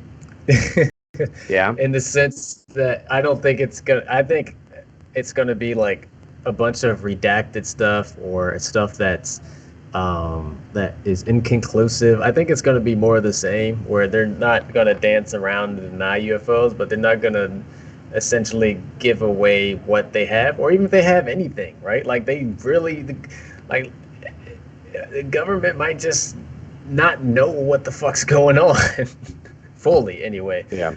Depends how far down the rabbit hole you want to get to, but I think that I it's been going on for so long, and that people are so like I just think that the government's not gonna I don't have that much faith in that they're gonna give enough to like satiate us and be like, oh shit, like, you know, like they're not gonna give like an autopsy video or you know, shaking hands with some like race of aliens that are like tall, blue skinned with green hair, you know, like I don't think it's gonna be anything like that. But on the other side of that, if it is something that's fucking like just mind blowing, because maybe they set this deadline because who knows, maybe like, let's get weird for a second. Maybe the aliens were like, all right, you guys got to come out by this date, or we're just gonna make our announcement known. Prepare yourselves, right? So maybe the government's like, fuck, man, we're at a crossroads now, and maybe it's gonna be so mind blowing that it's gonna be like unfathomable that you can't like. I know, like I always stand by the belief that I think there is intelligent life out there. Now, to the extent of that, I try to be, for lack of better words, agnostic. I like to believe that, sure, maybe aliens have visited us here and there, and maybe still do, and you know, there's a plethora of them out in the universe. But the sort of the scientist in me won't necessarily allow me to fully go there, because it's kind of a you know, it's facts, right? There has to be unequivocal proof. But you know, the science fiction nerd in me is like, oh hell yeah, all this shit is real, you know. So it's like selling war, constantly going back and forth. But for me, it's like, with all that being said, I still think I lean more to the side that hell yeah, they exist and they're coming here. But at the same time, I don't know what my reaction is going to be. I think it's going to be out of the realm of like, it's going to be souls. Even if I saw a ship land at the fucking White House and these gray aliens walk out, I think I'm still going to be. I feel like I have the same feeling like when I was watching the insurrection. Like, what the fuck am I looking at? You know, like I'm not gonna have like I don't know what I'm gonna feel. I don't. Yeah. Brahman, how do you think, based on our past fictitious encounters with aliens, how do you think the world's going to react on June 1st? Well, I think that, I mean, there's already been proof that has come out, and it's not like things come out and people just like look at it and they're like, oh, and then go on with their lives. So that's probably just going to be what happens. I don't think that, I mean, I've seen UFOs. I like completely believe in this stuff. I don't have any doubt. And I think it's pretty wild, but I don't think that the human race, in a sense, is going to really be affected until, like, we are able to have access to the technology that these species have access to, like crazy, like batteries that last, like that never go out, or like actually are using these ships ourselves. Like, until we are implementing the technologies, I don't think it's going to really have like that much of an effect on our lives. Or if an alien straight up like, maybe they have, but like if they're go on a news channel and like, hey, this is who we are, this is where we're from, like, listen to us. I think that we're very blindsided, or like, not blindsided, we're very just like, have pulled like the wool over our eyes about this whole situation. And I don't think that people are going to be that radically affected by this news. I don't know what's going to happen on June 1st though, but unless it's one of those two things, I don't really see anybody's like foundation getting like shattered. Y'all have very reserved opinions about people. I feel that people are mostly stupid, and I feel like if we give them an ounce of reality to what has usually been dismissed as conspiracy theory, they're just like, well, everything's on the table now. Fucking dragons are eating kids, and blah, blah, blah, blah. Like, it's just gonna go fucking nuts. That's what I think is gonna happen. And I think if they've got the more evidence that they show, unfortunately, I think the crazier people will go. You know, I agree heavily with the Men in Black phrase with humans are stupid, panicky creatures. You know, and I think that especially after COVID, I think that very much that if the more evidence is out there, the crazier it's going to look. The more speculative it is, I think it's actually the better for it, because people will be able to easily dismiss it. But, you know, and I think there will be some people, especially if they, again, you got photos of you know, someone who looks like Paul, you know, I think that people are going, like, there's going to be people that are like, well, what else didn't we know? What else did we dismiss as conspiracy theory before? And that's what I mean, like, because I don't know, it all comes down to how much they release, right? Like, if it's just another like grainy video, and which are remarkable to me, but some other people are like, oh, it's just a fly, right? You know what I mean? Like, it has to be, I think it has to be unequivocally, it has to be irrefutable that this shit is real, right? I don't think it can't, like, there can't be any ambiguity or anything like that, because it's going to have, like, you're going to even have the same thing where it's like people are like, oh yeah, well, I've always known aliens. What if they bring an alien in to testify in front of Congress?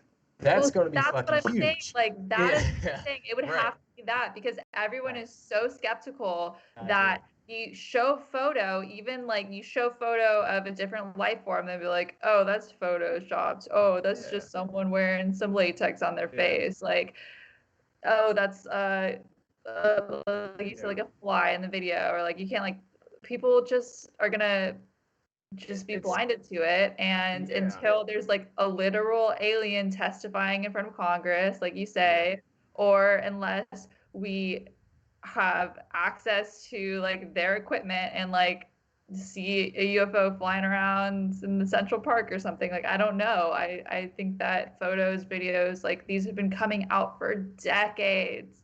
What like, about this isn't new.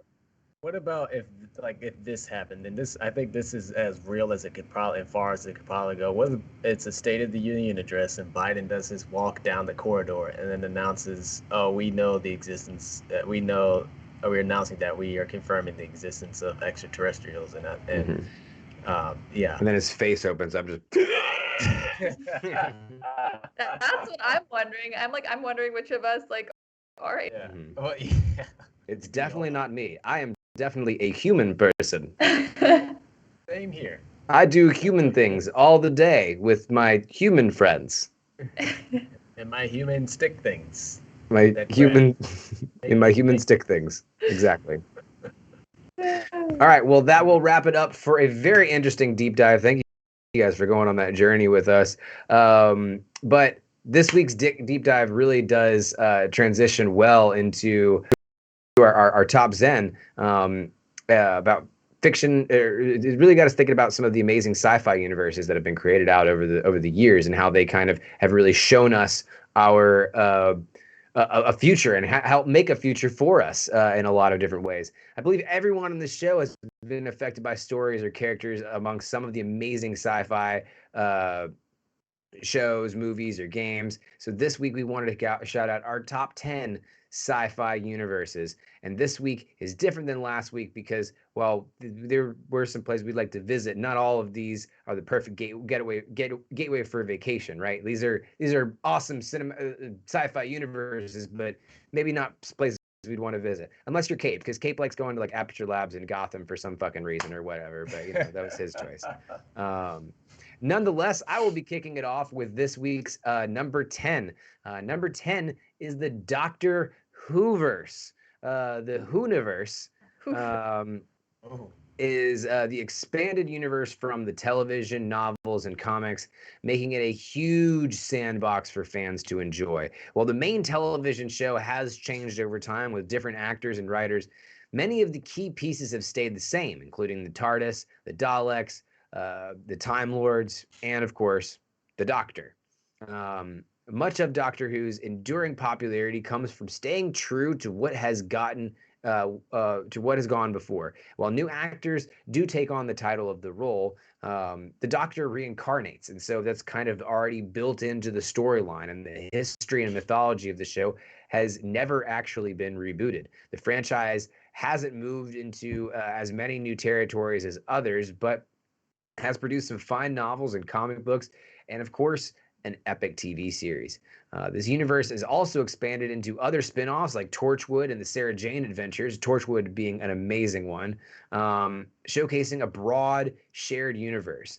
Its mind-bending nature, where almost anything is possible, is a must for a universe we wish existed for one, but it's just a cool universe in general. I mean, the variety of different aliens that we have throughout there, and the fact that it's not just aliens and sci-fi and futuristic sci-fi, it's time travel. It's going back in time, and Vincent Van Gogh is a big character in Doctor Who. Really? Yeah, I mean, well, at least in one season. But yeah, they do go back, and they interact with a lot of hugely historical figures. And what would it be like if Sherlock Holmes had to hunt a vampire? Find out on Doctor Who, because that's the kind of hodgepodge of different fiction that they have. And that's one things that I really love about Doctor Who. That's why, to me, it comes in at number 10 in this universe. You guys am I the only Whovian here? I think that was the case. Kev, are you familiar with Doctor Who? Braun? I watched Torchwood. Oh, you watched Torchwood. That's right. Yeah. I'm familiar with Doctor Who. I've seen a couple episodes, but I've never but I do like the idea of I think it's clever that they never have to do a reboot. It's just every new season's technically a reboot if you think about it. Right. Kind of. But I always like things that are like shows that have to do with like time travel and historical fiction. And you definitely see like Doctor Who's universe on other science fiction shows, i.e. Legends of Tomorrow. So I like the Who universe. Doctor Who walks to the Legends of Tomorrow could run. That's for damn sure. Yeah. That's for damn sure. Braun, how do you feel about Doctor Who making number 10 on the countdown? I know you're a big Torchwood fan. Yeah, I like it. And I like what you were mentioning about like the spontaneity of the universe, and like any adventure that you can imagine can occur here. And that's what I think a good science fiction universe should have, is that like endless possibility. I absolutely agree. And very well said. But we've got 9 more on this countdown, so why don't we get right to it? And number 9 in the countdown is the Halo universe. Why does Halo universe make number 9 on the countdown, Kev? Yeah, of course, Dodd. Based on the best-selling video game of the same name, the universe revolves around the interstellar conflict in the 26th century between humans and an alliance of aliens known as the Covenant. Well, that's just not fair. Anyone who has played this action-packed game will know it has a rich and full story and universe, primarily militaristic in nature. If you existed in this universe, you'd likely be a soldier fighting an endless war. But for some, that might just be the ticket. Halo's also spawned multiple spin-offs, even the games and books and shows. One of them being like games that explore the universe more, like Halo Reach and Halo Wars, are fantastic nodes to the franchise itself. So Halo, while Master Chief may be the centerpiece, they do have a fantastic world that I think they've done a pretty good job exploring and showcasing, but I'm pretty sure there's still some more meat left on the bone. What about you guys? I think that one of the coolest things about the Halo universe is that it presents the opposing alien race as not just the villains out there, but they're more religious than we are. Right. They're cult-like. Yeah, it's crazy. And I think that element was very, very unique to sci-fi, and really, and especially when you contrast it with like the flood, right? The flood's just that kind of primal chaos that I was talking about earlier. It's just a creature that needs to reproduce and is going to figure out whatever way it needs to reproduce. Yeah. And then you have the covenant in there, where there was that the political and religious side of the covenant that really brought them in. You know, you had the arbiter coming in Halo 2, and I felt that those really brought a unique element to the sci-fi universe, and really kind of showed like, what if what if the aliens that we meet are just as tribal as we are? In fact, what if they're more tribal? You know, what if they're even crazier? What if there's even in-wars in between alien races within the Covenant, like what happened with the Brutes? You know, so I think that the politics of the Halo universe make it very interesting. Braun, you got any thoughts on the Halo universe? I'm not that familiar with Halo, to be honest. I didn't know the extent of its universe, because anytime I've really played, it's just been like a battle against friends. So I don't know much about like the story or like what's happening. Just like people are shooting at me. Yeah. And Halo does exist like that to a lot of people, just as a multiplayer franchise where they had a lot of fun flying around in Banshees and blowing up warthogs and all that good stuff. Hijacking ghosts. Yeah, for sure. But speaking of hijacking spacecraft, Hitchhiker's Guide to the Galaxy coming in at number 8 on the countdown. Bronwyn, tell us why Hitchhiker's Guide to the Galaxy is number 8 on our countdown. God, that transition was so I know, right? smooth. I'm like, wow. Okay. So, The Hitchhiker's Guide to the Galaxy is a British cult sci-fi classic and continues to thrill new generations of fans, 40 years after it first appeared on British radio. The guide originally aired as a radio series in 1978 on BBC Radio 4 and went on to spawn a series of novels, TV shows, comic books, video games, and even a feature-length film. This tongue-in-cheek, irreverent sci-fi spoof mixed the themes of travel writing and space exploration to create a devastatingly sharp satire. The story follows the characters of Arthur Dent, a British everyman who is lost in space after his home planet Earth is destroyed to make way for a hyperspace bypass. I love this series. I listened to the radio show, and I just think that the way that it like pulls on the society that we know to make these like really funny like jokes, but in like a broader sense. Even just how the story starts with like the main character's like home is about to be destroyed to make way for like a highway bypass that's like going through his neighborhood, and like he's trying to like protest this by like strapping himself to the machinery, and little does he know that the same thing is about to happen to his planet. So like the way that they are able to like find these real life situations of like, oh, like we got to make a road to go through this place, so we got to get rid of this house. And then on the larger scale, it's like, oh, well, in space, this planet's in the way. We want to make this like bypass here, so we have to like destroy this planet because it's in our way. So I love just like how it kind of makes fun of our worlds by using this like greater sense of like science fiction. Yeah, because when you're watching, when I was watching the movie, I remember, like, as a kid, like, I kind of had this gut feeling, like, you just blew up Earth for a highway, and I was like, that's us, that we die there. That's when we go, and this is the movie starting out, and I had this, like, kind of gut feeling, like, it was like season 1 of Game of Thrones, right, where they killed off the main character right before the season. I know everyone forgot about Game of Thrones because of the last season, but remember let's go back 5 years before, when Game of Thrones was a relevant thing in pop culture. And remember how season 1 was a big deal, because they killed off their main character right off the get-go. And I feel like that was the feeling that Hitchhiker's Guide to the Galaxy gave. But it sets up a universe where you have a main character that's just flying from situation to situation to situation and understanding more about the universe itself. My favorite quote of there is, what is the meaning of the universe? When they're asking the great knowledge, what is the meaning of the universe? And he says 42. And everyone's like, what does that mean? And someone looked up what in binary code, 42 is the digit, is the number given to like the semicolon, right? and the semicolon in like code is used as a variable entry, as in it can be anything you want it to be. And so that answer, in a sense, was saying, what is life? And this is a lot of what you were talking about earlier. What is life? Brahman's like, whether it is or isn't, I'm vibing. Like Right, yeah. that's how I'm at right now. And I think that's kind of the answer that Hitchhiker's Guide to the Galaxy says. Anything you want it to be. If it's a simulation and it's a fun simulation, fucking enjoy it. And I think that approach to that kind of tongue-in-cheek approach, but also highly intellectual approach to sci-fi, definitely earns it a spot on this countdown. Yeah. Kev, you have any thoughts on Hitchhiker's Guide? Yeah, no, I'm always a fan of irreverent, sort of existential science fiction. And I think this one's like really good. Like it's really kind of cheeky in the sense, like Brian was saying, that it's like, yeah, our planet wasn't significant enough to like be preserved for a biomass way, right? So now like basically the whole story is essentially like trying to reconcile your own world literally just being gone and then figuring out what reality is to you.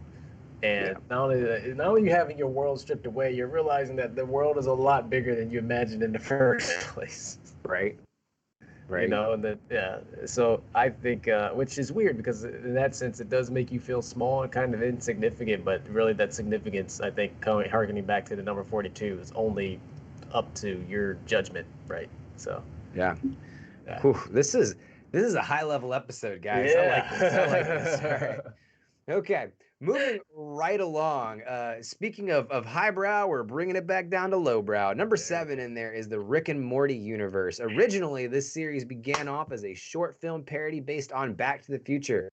The original was called The Real Animated Adventures of Doc and Marty. The film was created by Roiland and shown at a short film festival that was co-founded by Harmon.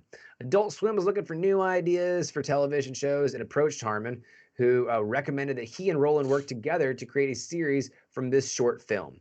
The first episode was aired on December 2nd, 2013, and has since become one of the most populated animated series in television. So what makes Rick and Morty one of the best sci-fi universes? Unique characters that viewers can relate to. Sometimes. The thing is that you shouldn't empathize too much with Rick, because Rick is one of those characters that like the Joker, trying to imitate them means you miss the fucking point of them. But the creatives have created characters like Beth, like Jerry. I mean, everyone's felt like a Jerry at some point in their life. I feel like, at least I've felt like a Jerry at some point in my life when things just not working out. Not that you should curl up in a ball like Jerry would, but sometimes that feels like the most relevant option. Anyways, these are the ways that Rick and Morty has created these realistic characters out of very fictitious, ridiculous universes.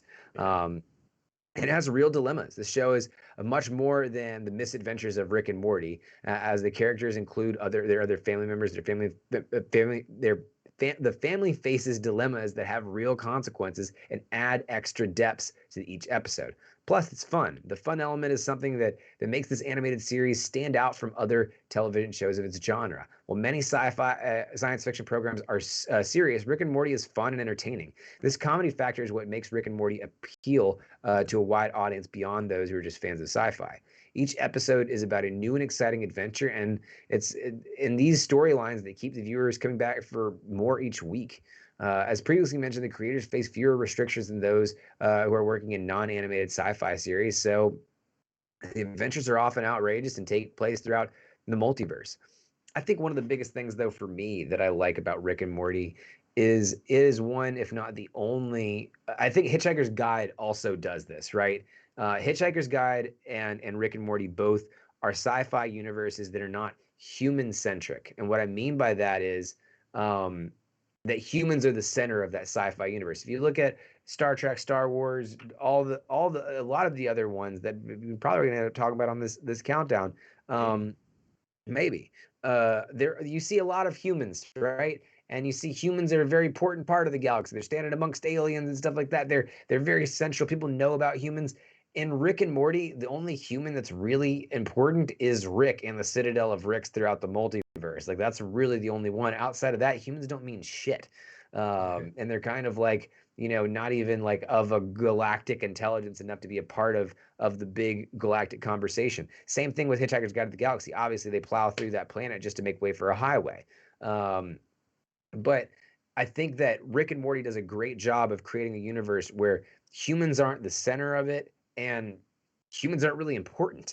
No one's really important. I mean, that's the whole point. I have a quote on my wall: nobody exists on purpose. Nobody belongs anywhere. We're all going to die. Come watch TV. And that has actually, as nihilistic as that statement is, it's gotten me through a lot of hard times. Yeah. So that's why Rick and Morty universe is so high on this list. I know you guys have got a lot to say about Rick and Morty. Brahman, what are your thoughts about Rick and Morty making it this high on the countdown? Think it should be higher? Oh no, I think that this is a great place for it. I mean, actually, no, it could be higher or lower on the countdown, perhaps. But I think this is a great take on the sci-fi worlds, and like having like that word worlds. It isn't just one plane of reality. Like, you have all these different like parallel universes happening, and they like interact with their own like parallels. And I think that's like a really cool place to go. Even even like, I don't know, there's one episode when like Morty wanted like a redo button kind of thing, and like he went through that whole loop, and I just like loved at the end, he's like, no, like you weren't redoing anything, you were just like changing like your place in like reality. And I thought that was like and all those things still happened. All those things still happen, and it's like so I think that's one of my favorite things about the show, is it's like the multi-dimensionality of it. Yeah, for real. Kev, what about you? Thoughts on Rick and Morty making number 7 in the countdown? I think it belongs here for sure. I like, I kind of going back, I know I'm beating a dead horse here, but I just like something about irreverent existential science fiction, right? Like, I think it's like, it checks 2 boxes where it's like, reality's silly or it's serious. It's up to you. And I think the Vat of Acid getting nominated for an Emmy, that's a big one. Yeah. Gonzo gone live in chat. Look, Morty, I turned myself into a countdown. I'm Countdown Rick. It's actually a great impression. Yeah, thank you. It is. It's definitely one that's really expanded the sci-fi universe. It's gotten. It's allowed the sci-fi universe to be even stranger than it was. That's for sure. But number 6 on the countdown has made things even stranger for all the other sci-fi in genre completely. It's even in the name. Number 6, Stranger Things. Kev, why does Stranger Things make the countdown? Yeah, cue that 80s synthwave music, Cape. No, I've always been a sucker for films made and set in the 80s. Growing up, I rooted for Daniel and the Karate Kid. Sweep the leg. Wished I had missed school with Ferris and Ferris Bueller's Day Off, and rewound the ending scene of Dirty Dancing more times than I can count, because no one puts baby in the corner. Therefore, it did not come as a surprise when I instantly fell in love with the Netflix original series Stranger Things, which takes place in 1983, 1984, and 85, respectively. And not sure when season 4 is going to take place. Hopefully, sometime soon. A notable show from its release on July 15, 2016, Stranger Things permanently changed popular culture, with its focal points being the significance of value of resilience. The television program is an alteration to society that no one knew we needed until now. Stranger Things accurately depicts social cliques, expresses the benefits and struggles of all types of relationships, and restores the nostalgia you can only feel while watching an 80s film. It leaves you wanting to watch each episode again and again. Stranger Things is about more than fighting monsters, overcoming rocket science, and solving a mystery. It is about saving the only thing that really matters in this world, as well as family and friendship. Love that the characters show for one another, as well as the affection the person watching the program feels as he or she observes each actor perform, is what makes Stranger Things so enjoyable. If you try Stranger Things, I hope you find the love, strength, and inspiration that each character is meant to make you feel, whether they're battling the Demogorgon or just enjoying a summer riding bikes with the boys.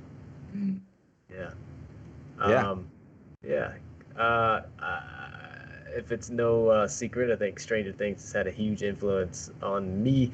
More so the music. I think that's really, you know what's Yeah. funny? When this show first came out, I had heard so many things about it. I kept seeing like videos and friends talking about it. I was like, man, this show is amazing. I don't know what the fuck's going on, but it's awesome. And then I watched it and I had that same feeling. I was like, damn, I don't know what's happening, but it's amazing.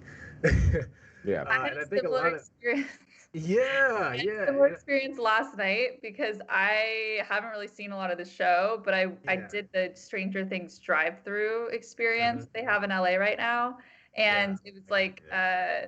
like you're driving through different like scenes almost of this show, and they're like actors like coming up to your like car windows, interacting with you. There's crazy lights. You like go through this like rift thing, and I didn't really know the show. But I feel like I was like in the show last night. So Oh, now that that's cool. my interest, I had these like crazy monster things like jumping out at me. It was wild. Demigorgons. Demogorgons, yeah, they like scratched my car. Oh no. Well, Demogorgon scratch your car. uh, This is what I'm talking about, guys. Bronwyn's life is a fucking Mad Lib. we're gonna have that game on the nerd soon. No, but Fill yeah, I think, and I, in the correct answer for Bronwyn's yeah, add like interjectives of like random celebrity. winner and, for the like, person. We'll give out a prize for the person who gets it accurate, like who Right. guesses, or at least close, right? yeah. But no, I think like that. I think it's the atmosphere that they set up from the like just the scenes, the '80s nostalgia, and even like I mean, which is weird. '80s wasn't necessarily a great time, but it was a charming time, for lack of better words. But I think also like the music was one thing that lured me too. Like there's something about like this sort of Blade Runner synthwave music that I find kind of ethereal and like in a way like hauntingly beautiful. Yeah. And they obviously heavily use that as it's going with it. I actually saw the music composers live with my girlfriend at the Kennedy Center. They performed basically the entire soundtrack live. It was pretty freaking sweet. There was a whole light show and everything. So yeah, that's why we had to get Stranger Things up here. What about you, Dad? Do you think six is a proper place for this? I think so. Especially with what we have preceding it. That's for sure. I think that Stranger Things, it was definitely it hit at the height of the 80s nostalgia wave that was coming through TV and films for the most part, and I think we're still riding a little bit of it. Yeah. I think we're still trying to get a little bit of that same effect with the 90s. I'll be glad when that becomes like when that trend Oh, peaks, we're heading there, my friend. We're heading We're- there. We hopefully might be so. there, honestly. Well, Captain Marvel didn't do too good at the box office, so we'll see. Yeah, No too one, soon, too soon. yeah. Too So soon. I don't know. But I love Stranger Things. I think it's been a great series. I think they've really made some really big breakout stars. And they've kind of I don't know. They really brought new breath into the 80s nostalgia. And honestly, I think that you can say that it set some trends, even in clothing and everything.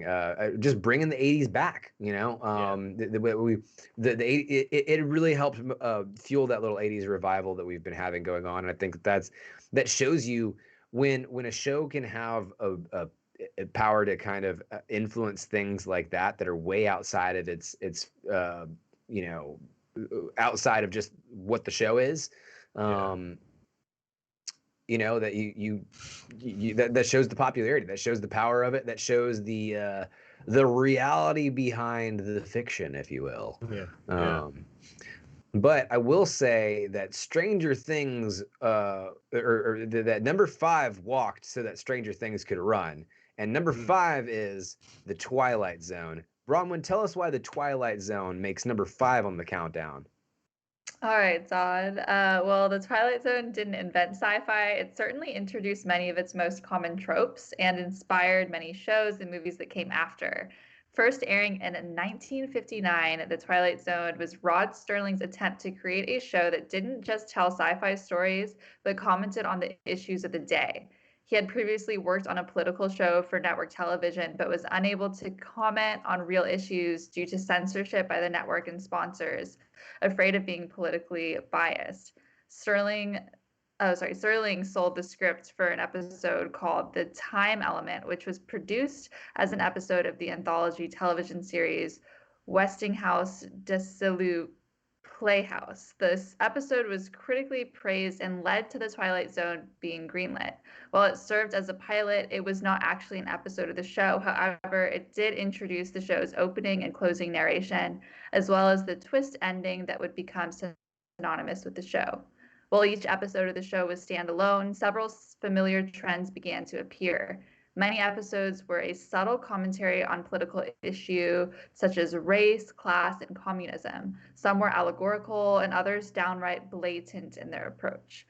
While several revival series, a feature film, games, novels, and comic books, The Twilight Zone has earned its place as one of the most important sci-fi franchises of all time. It often cited as an inspiration for many popular shows such as The X-Files and Fringe. Have you seen any of the Twilight? Yeah, so I frequently, to this day, if I have nothing else that I want to watch, I will put on old episodes of The Twilight Zone. And it's the only black and white show that I go back and find episodes of and frequently watch, because it did inspire so much of sci-fi. It showed that sci-fi can be more than people flying around on a spaceship, you know? Kev, what are your thoughts on Twilight Zone?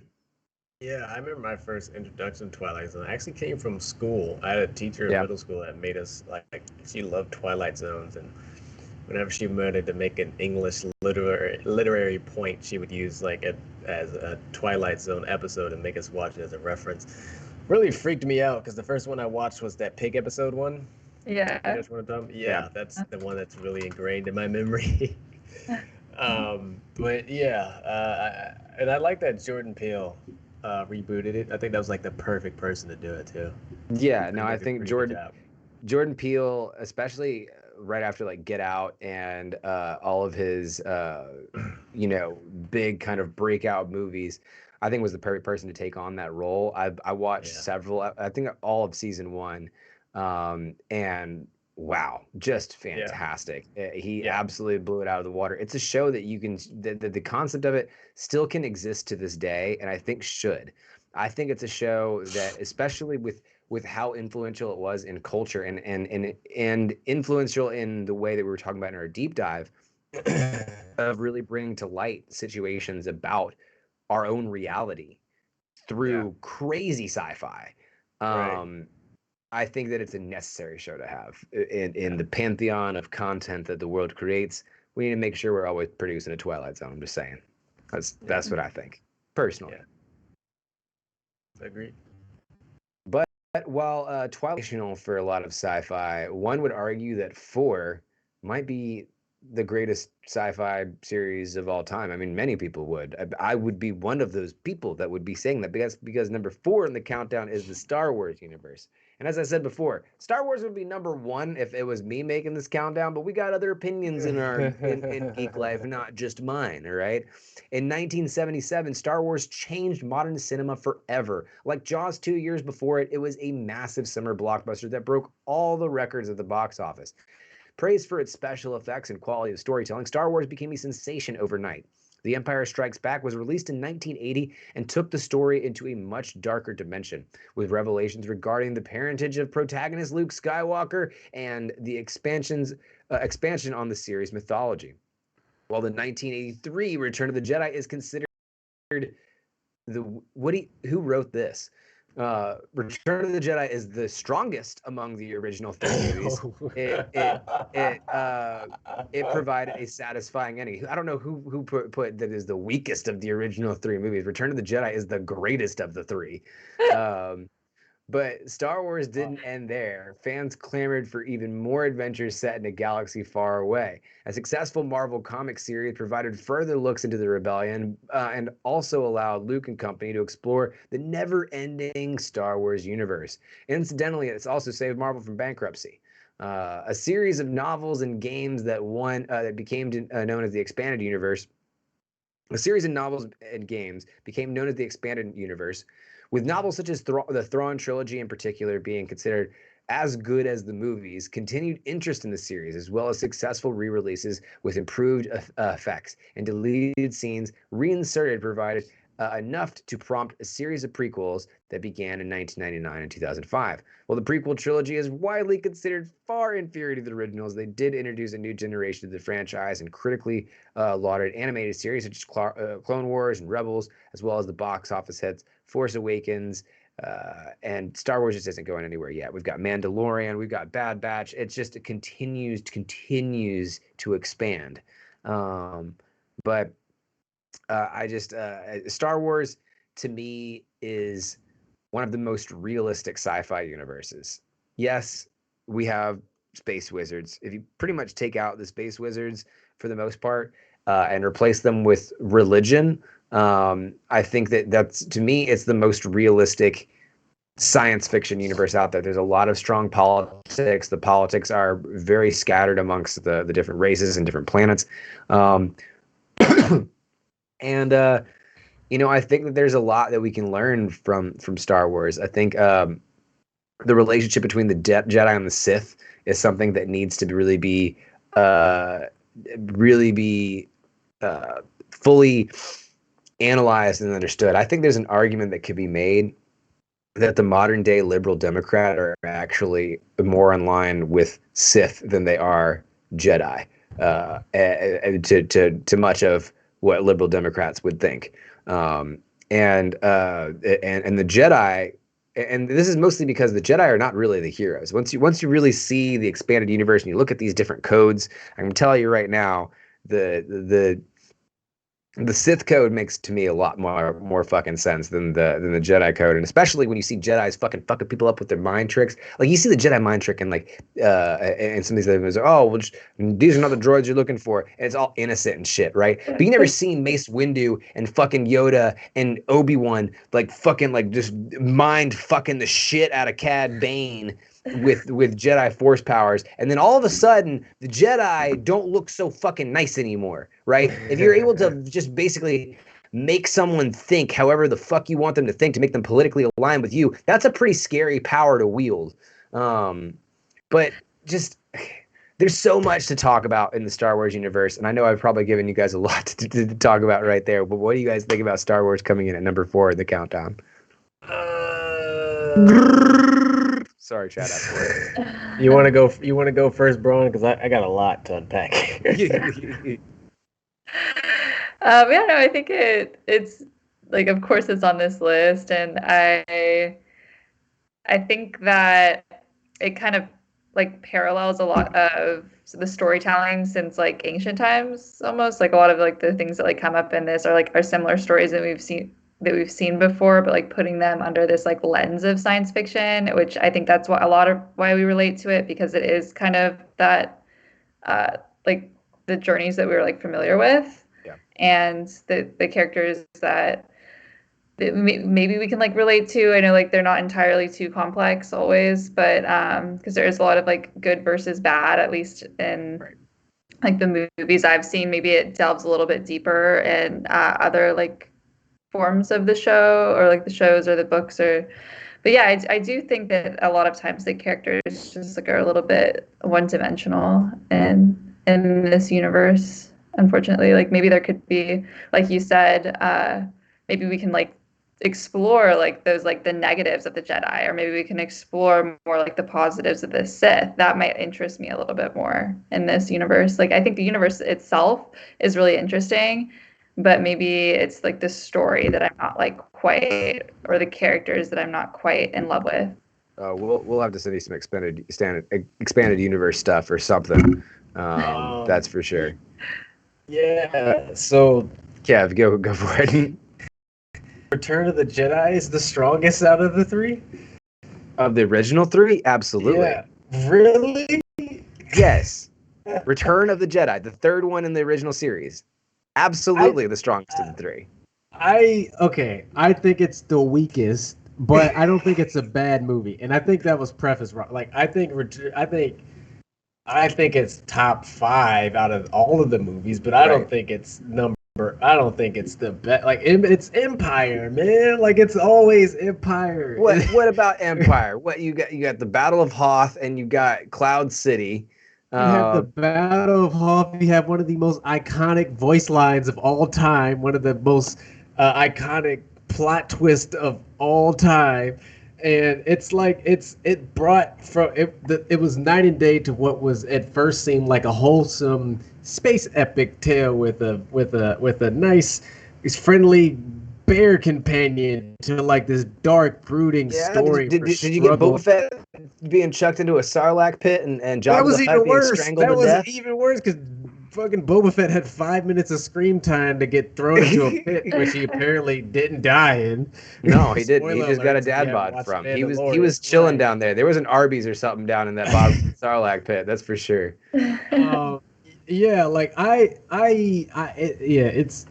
gotta be. I love Return of the Jedi, but it's Empire for me. But to your point, as far as like, so when I hear stuff about like the Empire did nothing wrong, I'm like, okay, we got to slow down here. Okay, look, we can acknowledge that the Empire yes, and the Sith are different things, and that's why I was saying earlier that the Sith are modern day liberal Democrats, because the Empire is just a giant unifying corporation. That's their big fucking rainbow flag that they're trying to be like, oh, we're all united underneath this. The Empire is saving everybody, blah, blah, blah, blah. But it's just a big giant conglomerate mega corporation whose real interest is making as much money as it can, but it aligns itself with the Sith because it believes that it has the ability to do that and be as successful because of the Sith.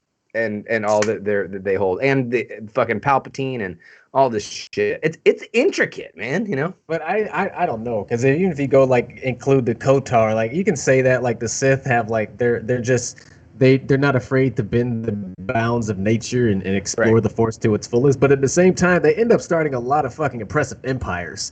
Like every time they start running roughshod, it never ends well. But I think that's the lesson, right? Like there's not good guys or bad guys. It needs balance, and that's where the Jedi missed the point until, you know, and honestly, the fucking the sequels too, where they had this huge opportunity to do something that no one has even thought about touching, where they could have just obliterated both sides in general and merged them together, and then at the end of the day said, nah, light versus dark, we're going to stay going that way, you know, like the world's black and white.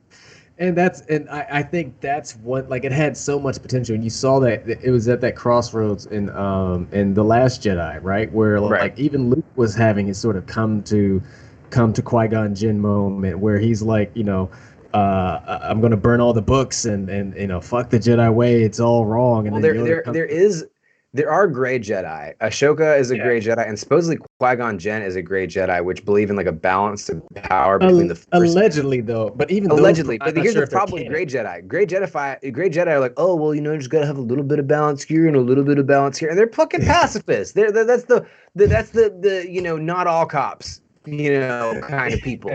Like that's what that mentality is. And so, like, I thought Grey Jedi were fucking cool, but it's really just a fucking very passive stance on what's going on in the fucking universe. That's fair. No, I see your point there, but I think that you're still not over that. I'm not. They blow up planets, Dodd. Like, did you?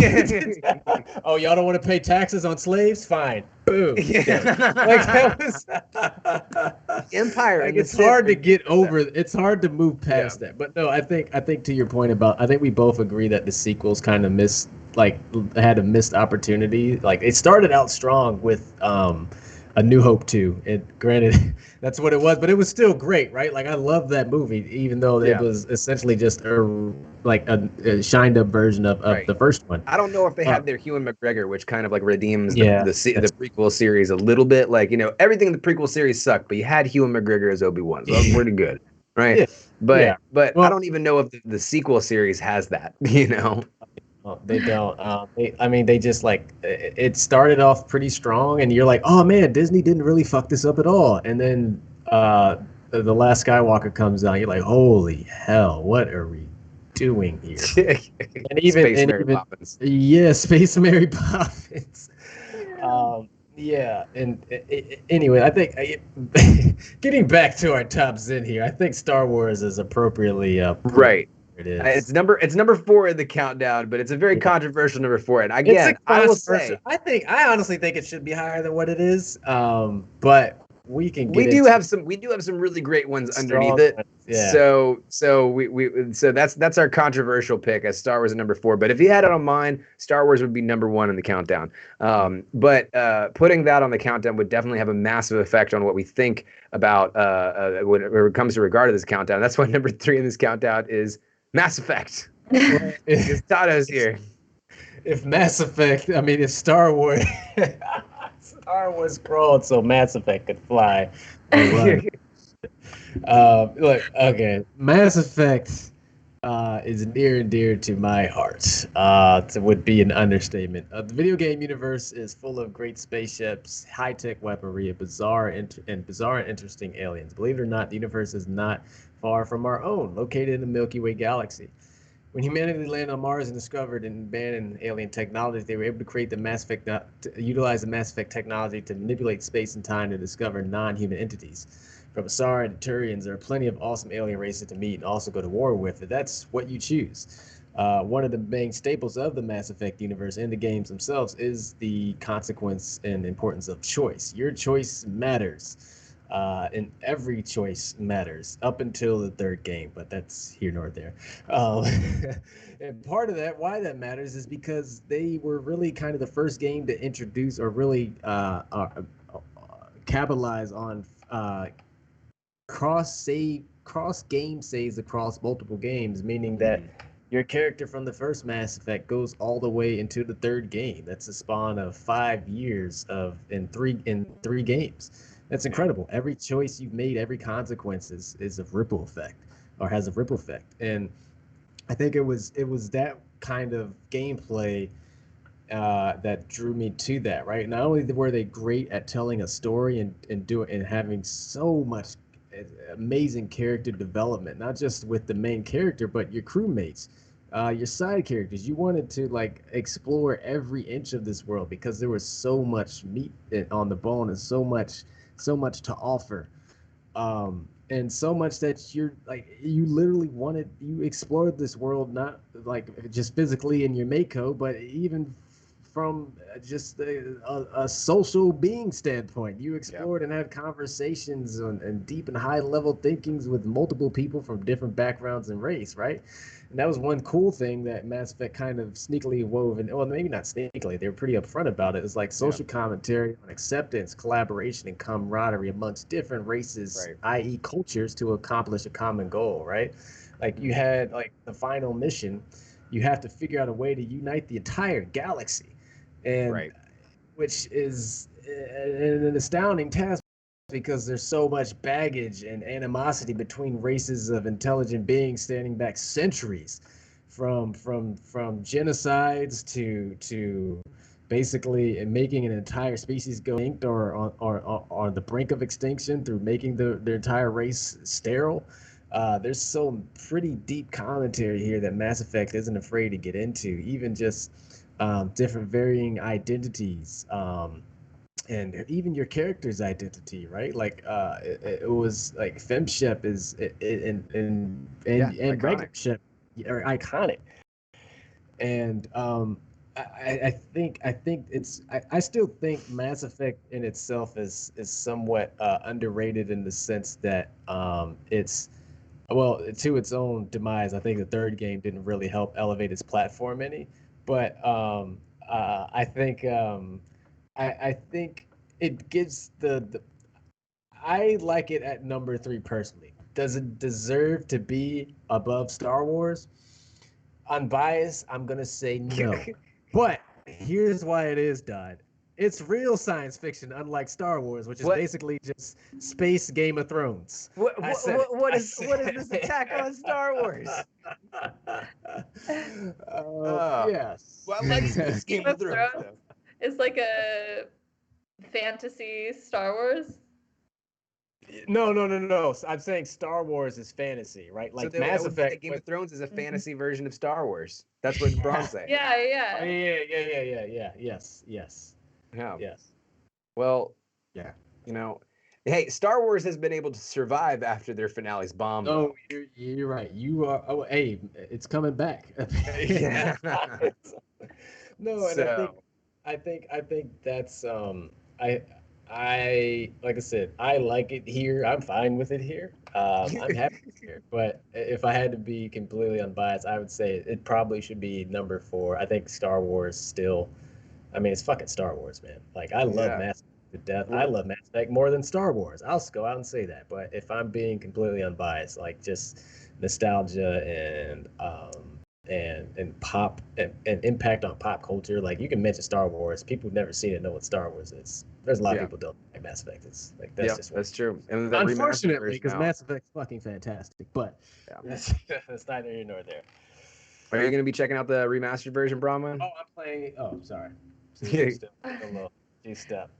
I actually almost got it the other day. I haven't Yeah. played any of it, so I'd be interested. And I had no idea that you can carry your game through, like your character through all 3 games. It'd be amazing.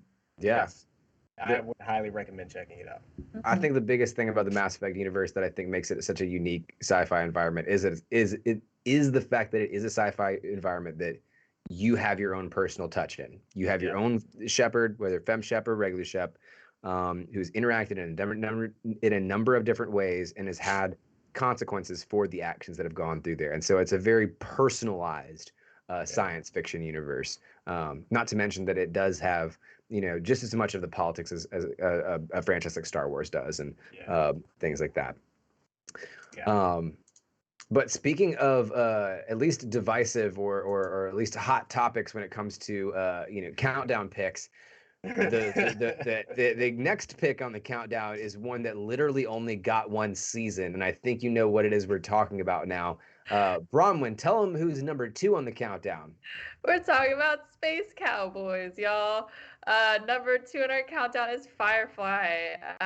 Firefly has one of the most loyal fan bases in modern fandom. So-called browncoats, named after the rebels seen in flashbacks, consider the franchise to be one of the best shows of all time, despite being canceled by Fox before the first season had even finished production. The fandom was so strong that the sales of Firefly on DVD prompted a movie, Serenity, which picked up after the series and wrapped up many of the storylines from the show. While not a major hit at the box office, it has also gone on to be a cult success. The show blended elements of space opera as well as classic westerns. While this had been done before several times, the ragtag crew felt organic. The ensemble cast is widely considered to be the reason for the show's popularity. Fox executives didn't get the show, and due to initially poor numbers, cut it quickly. This only emboldened the fans who demanded more. While the movie did give the show a sense of completion, the franchise has continued with a series of comic books. While it's unlikely that we'll ever see Firefly or Serenity back in a live-action form, it remains an important part of the genre.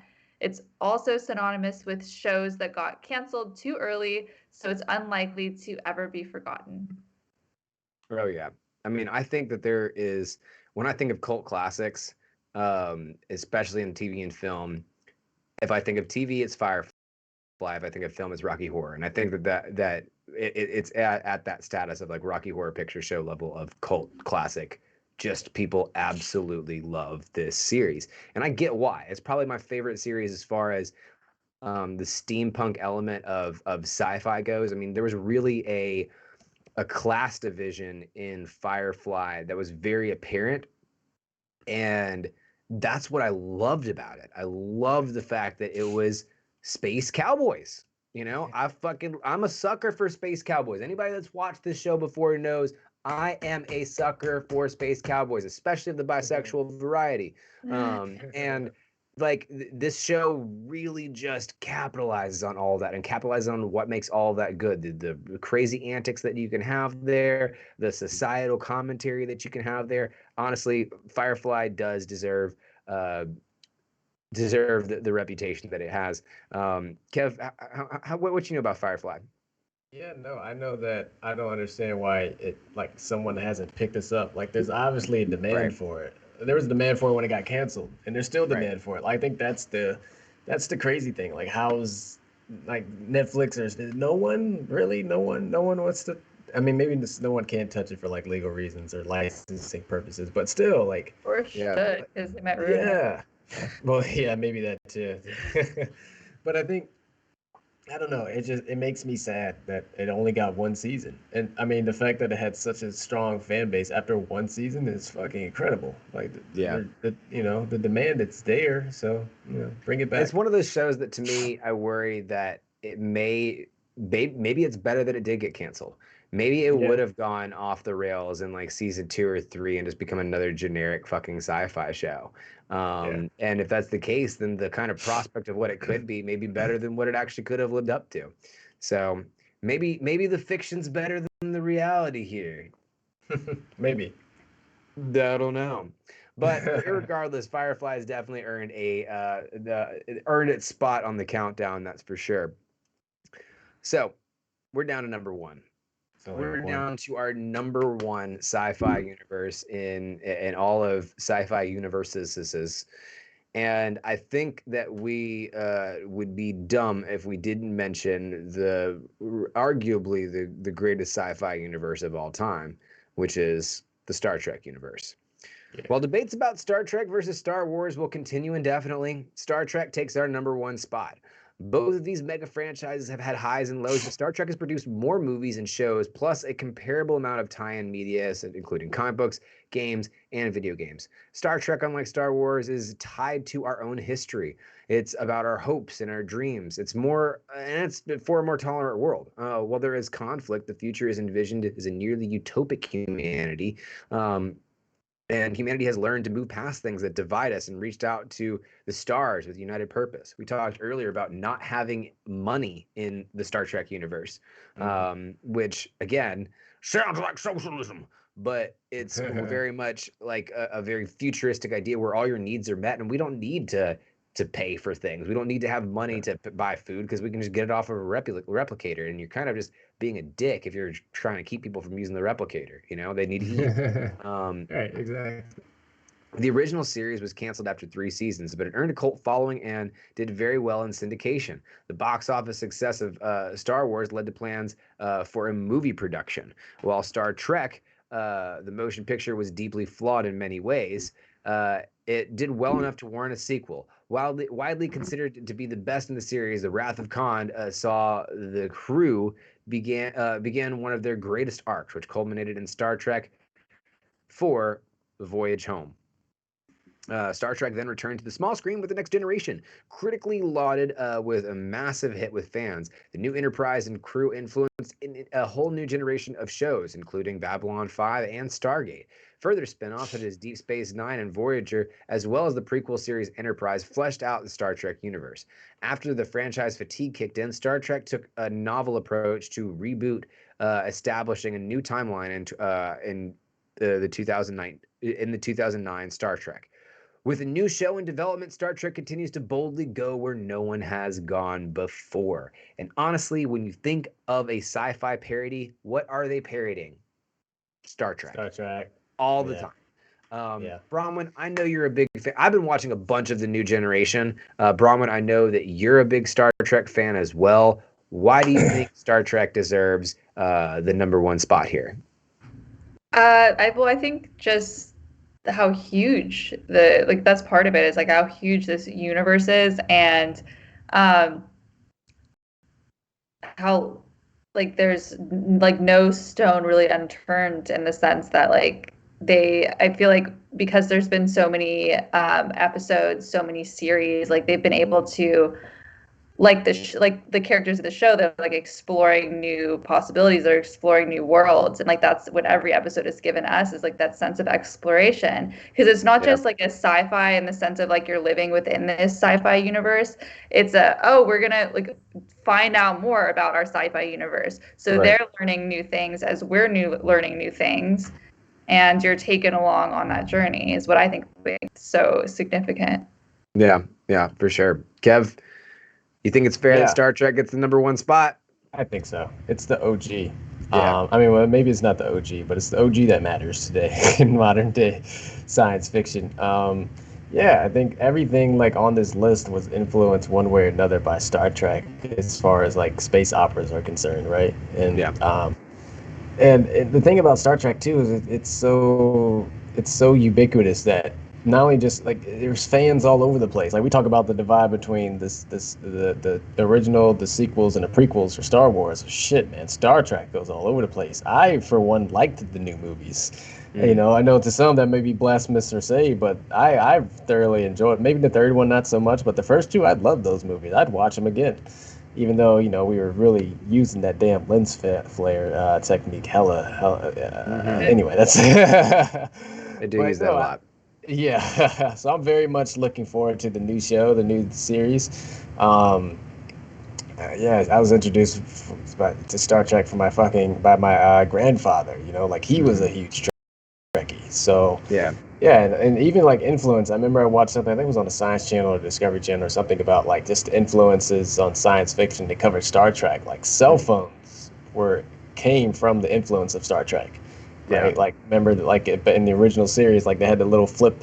It was like the little communicators and things like that. So there's so many things that I think. Whenever I'd have health issues, my dad would always say, "Damn it, Jim, I'm not a doctor." And I'm like, Yeah, exactly. Yeah, right. So I Cool. think there's so much influence that Star Trek has had that's even unseen or really underappreciated, I think. So I think it deserves to be number one for sure.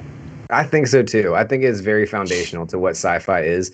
I mean, we talked a lot this episode about how sci-fi shaped like a moral generation for us. One of the first on-screen kiss between members of two different race was on Star Trek.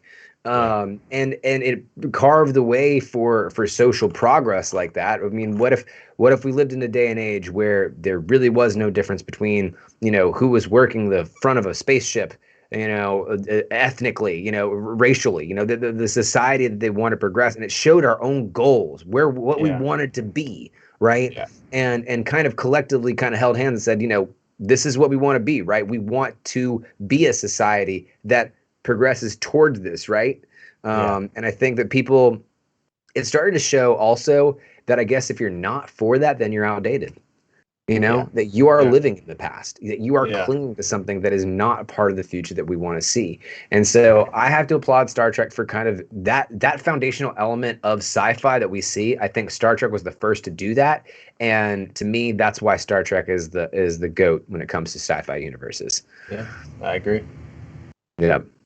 We got tons of honorable mentions, though. We got to talk about the Cowboy Bebop universe, the Dune universe, StarCraft, Half-Life, Westworld, Stargate, The Matrix, Gundam, the Stephen King universe, Battlestar Galactica, and there's some non-traditional ones in there too that could be thought of. The Marvel universe is a sci-fi universe. Pokemon is a sci-fi universe. BioShock is a sci-fi universe. Overwatch is a sci-fi universe. Yeah. Even Jurassic Park is a sci-fi universe. Yeah. Kate just said Black Mirror in the chat. That's a good. Black Mirror is a great one as well. Modern day Twilight Zone. Yeah. So tons and tons of great stuff. Anything on the honorable mentions before we sign off, guys? No, I think that covers it for me. Yeah.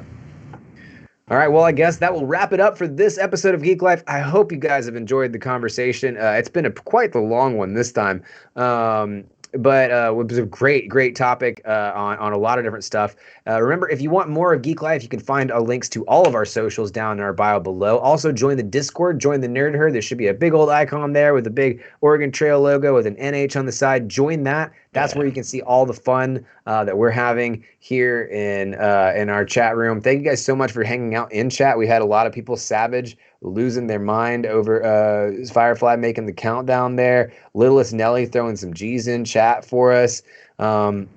We had a couple of new follows over the past couple of days. Cosplay Fitness TV followed us about a week ago. We got Natty Kate, who also gave us one, and we had Savage subscribe in at 4 months at tier 1. Thank you guys so much for the subscription. I appreciate that. Big shout out to our moderator, Littlest Nelly, and our video producer, Cape back in the producer seat, The doodle doing man. a great job. He did, yeah, the doodler fucking killed it as always. Thank you, of course, to all the new followers and everyone. And we will be back at the same time, same place next week, but we'll probably be a rerun because we're going now every other week for a new episode. So come back here next week. We'll either have a review of one of the last episodes that we did. It won't be live. Or just a rerun of this episode. Maybe you're watching us again on that date. Hi, future me. If that's the case. But we're just kind of slowing things down just a little bit as things open back up because hey, we've been locked up in our house for almost a year and we want to get out and smell the fucking roses. So we're giving ourselves time to do that. But anyways, thank you guys so much for tuning in, and we'll see you guys next time. Peace. Yeah. Thank you. Boldly go.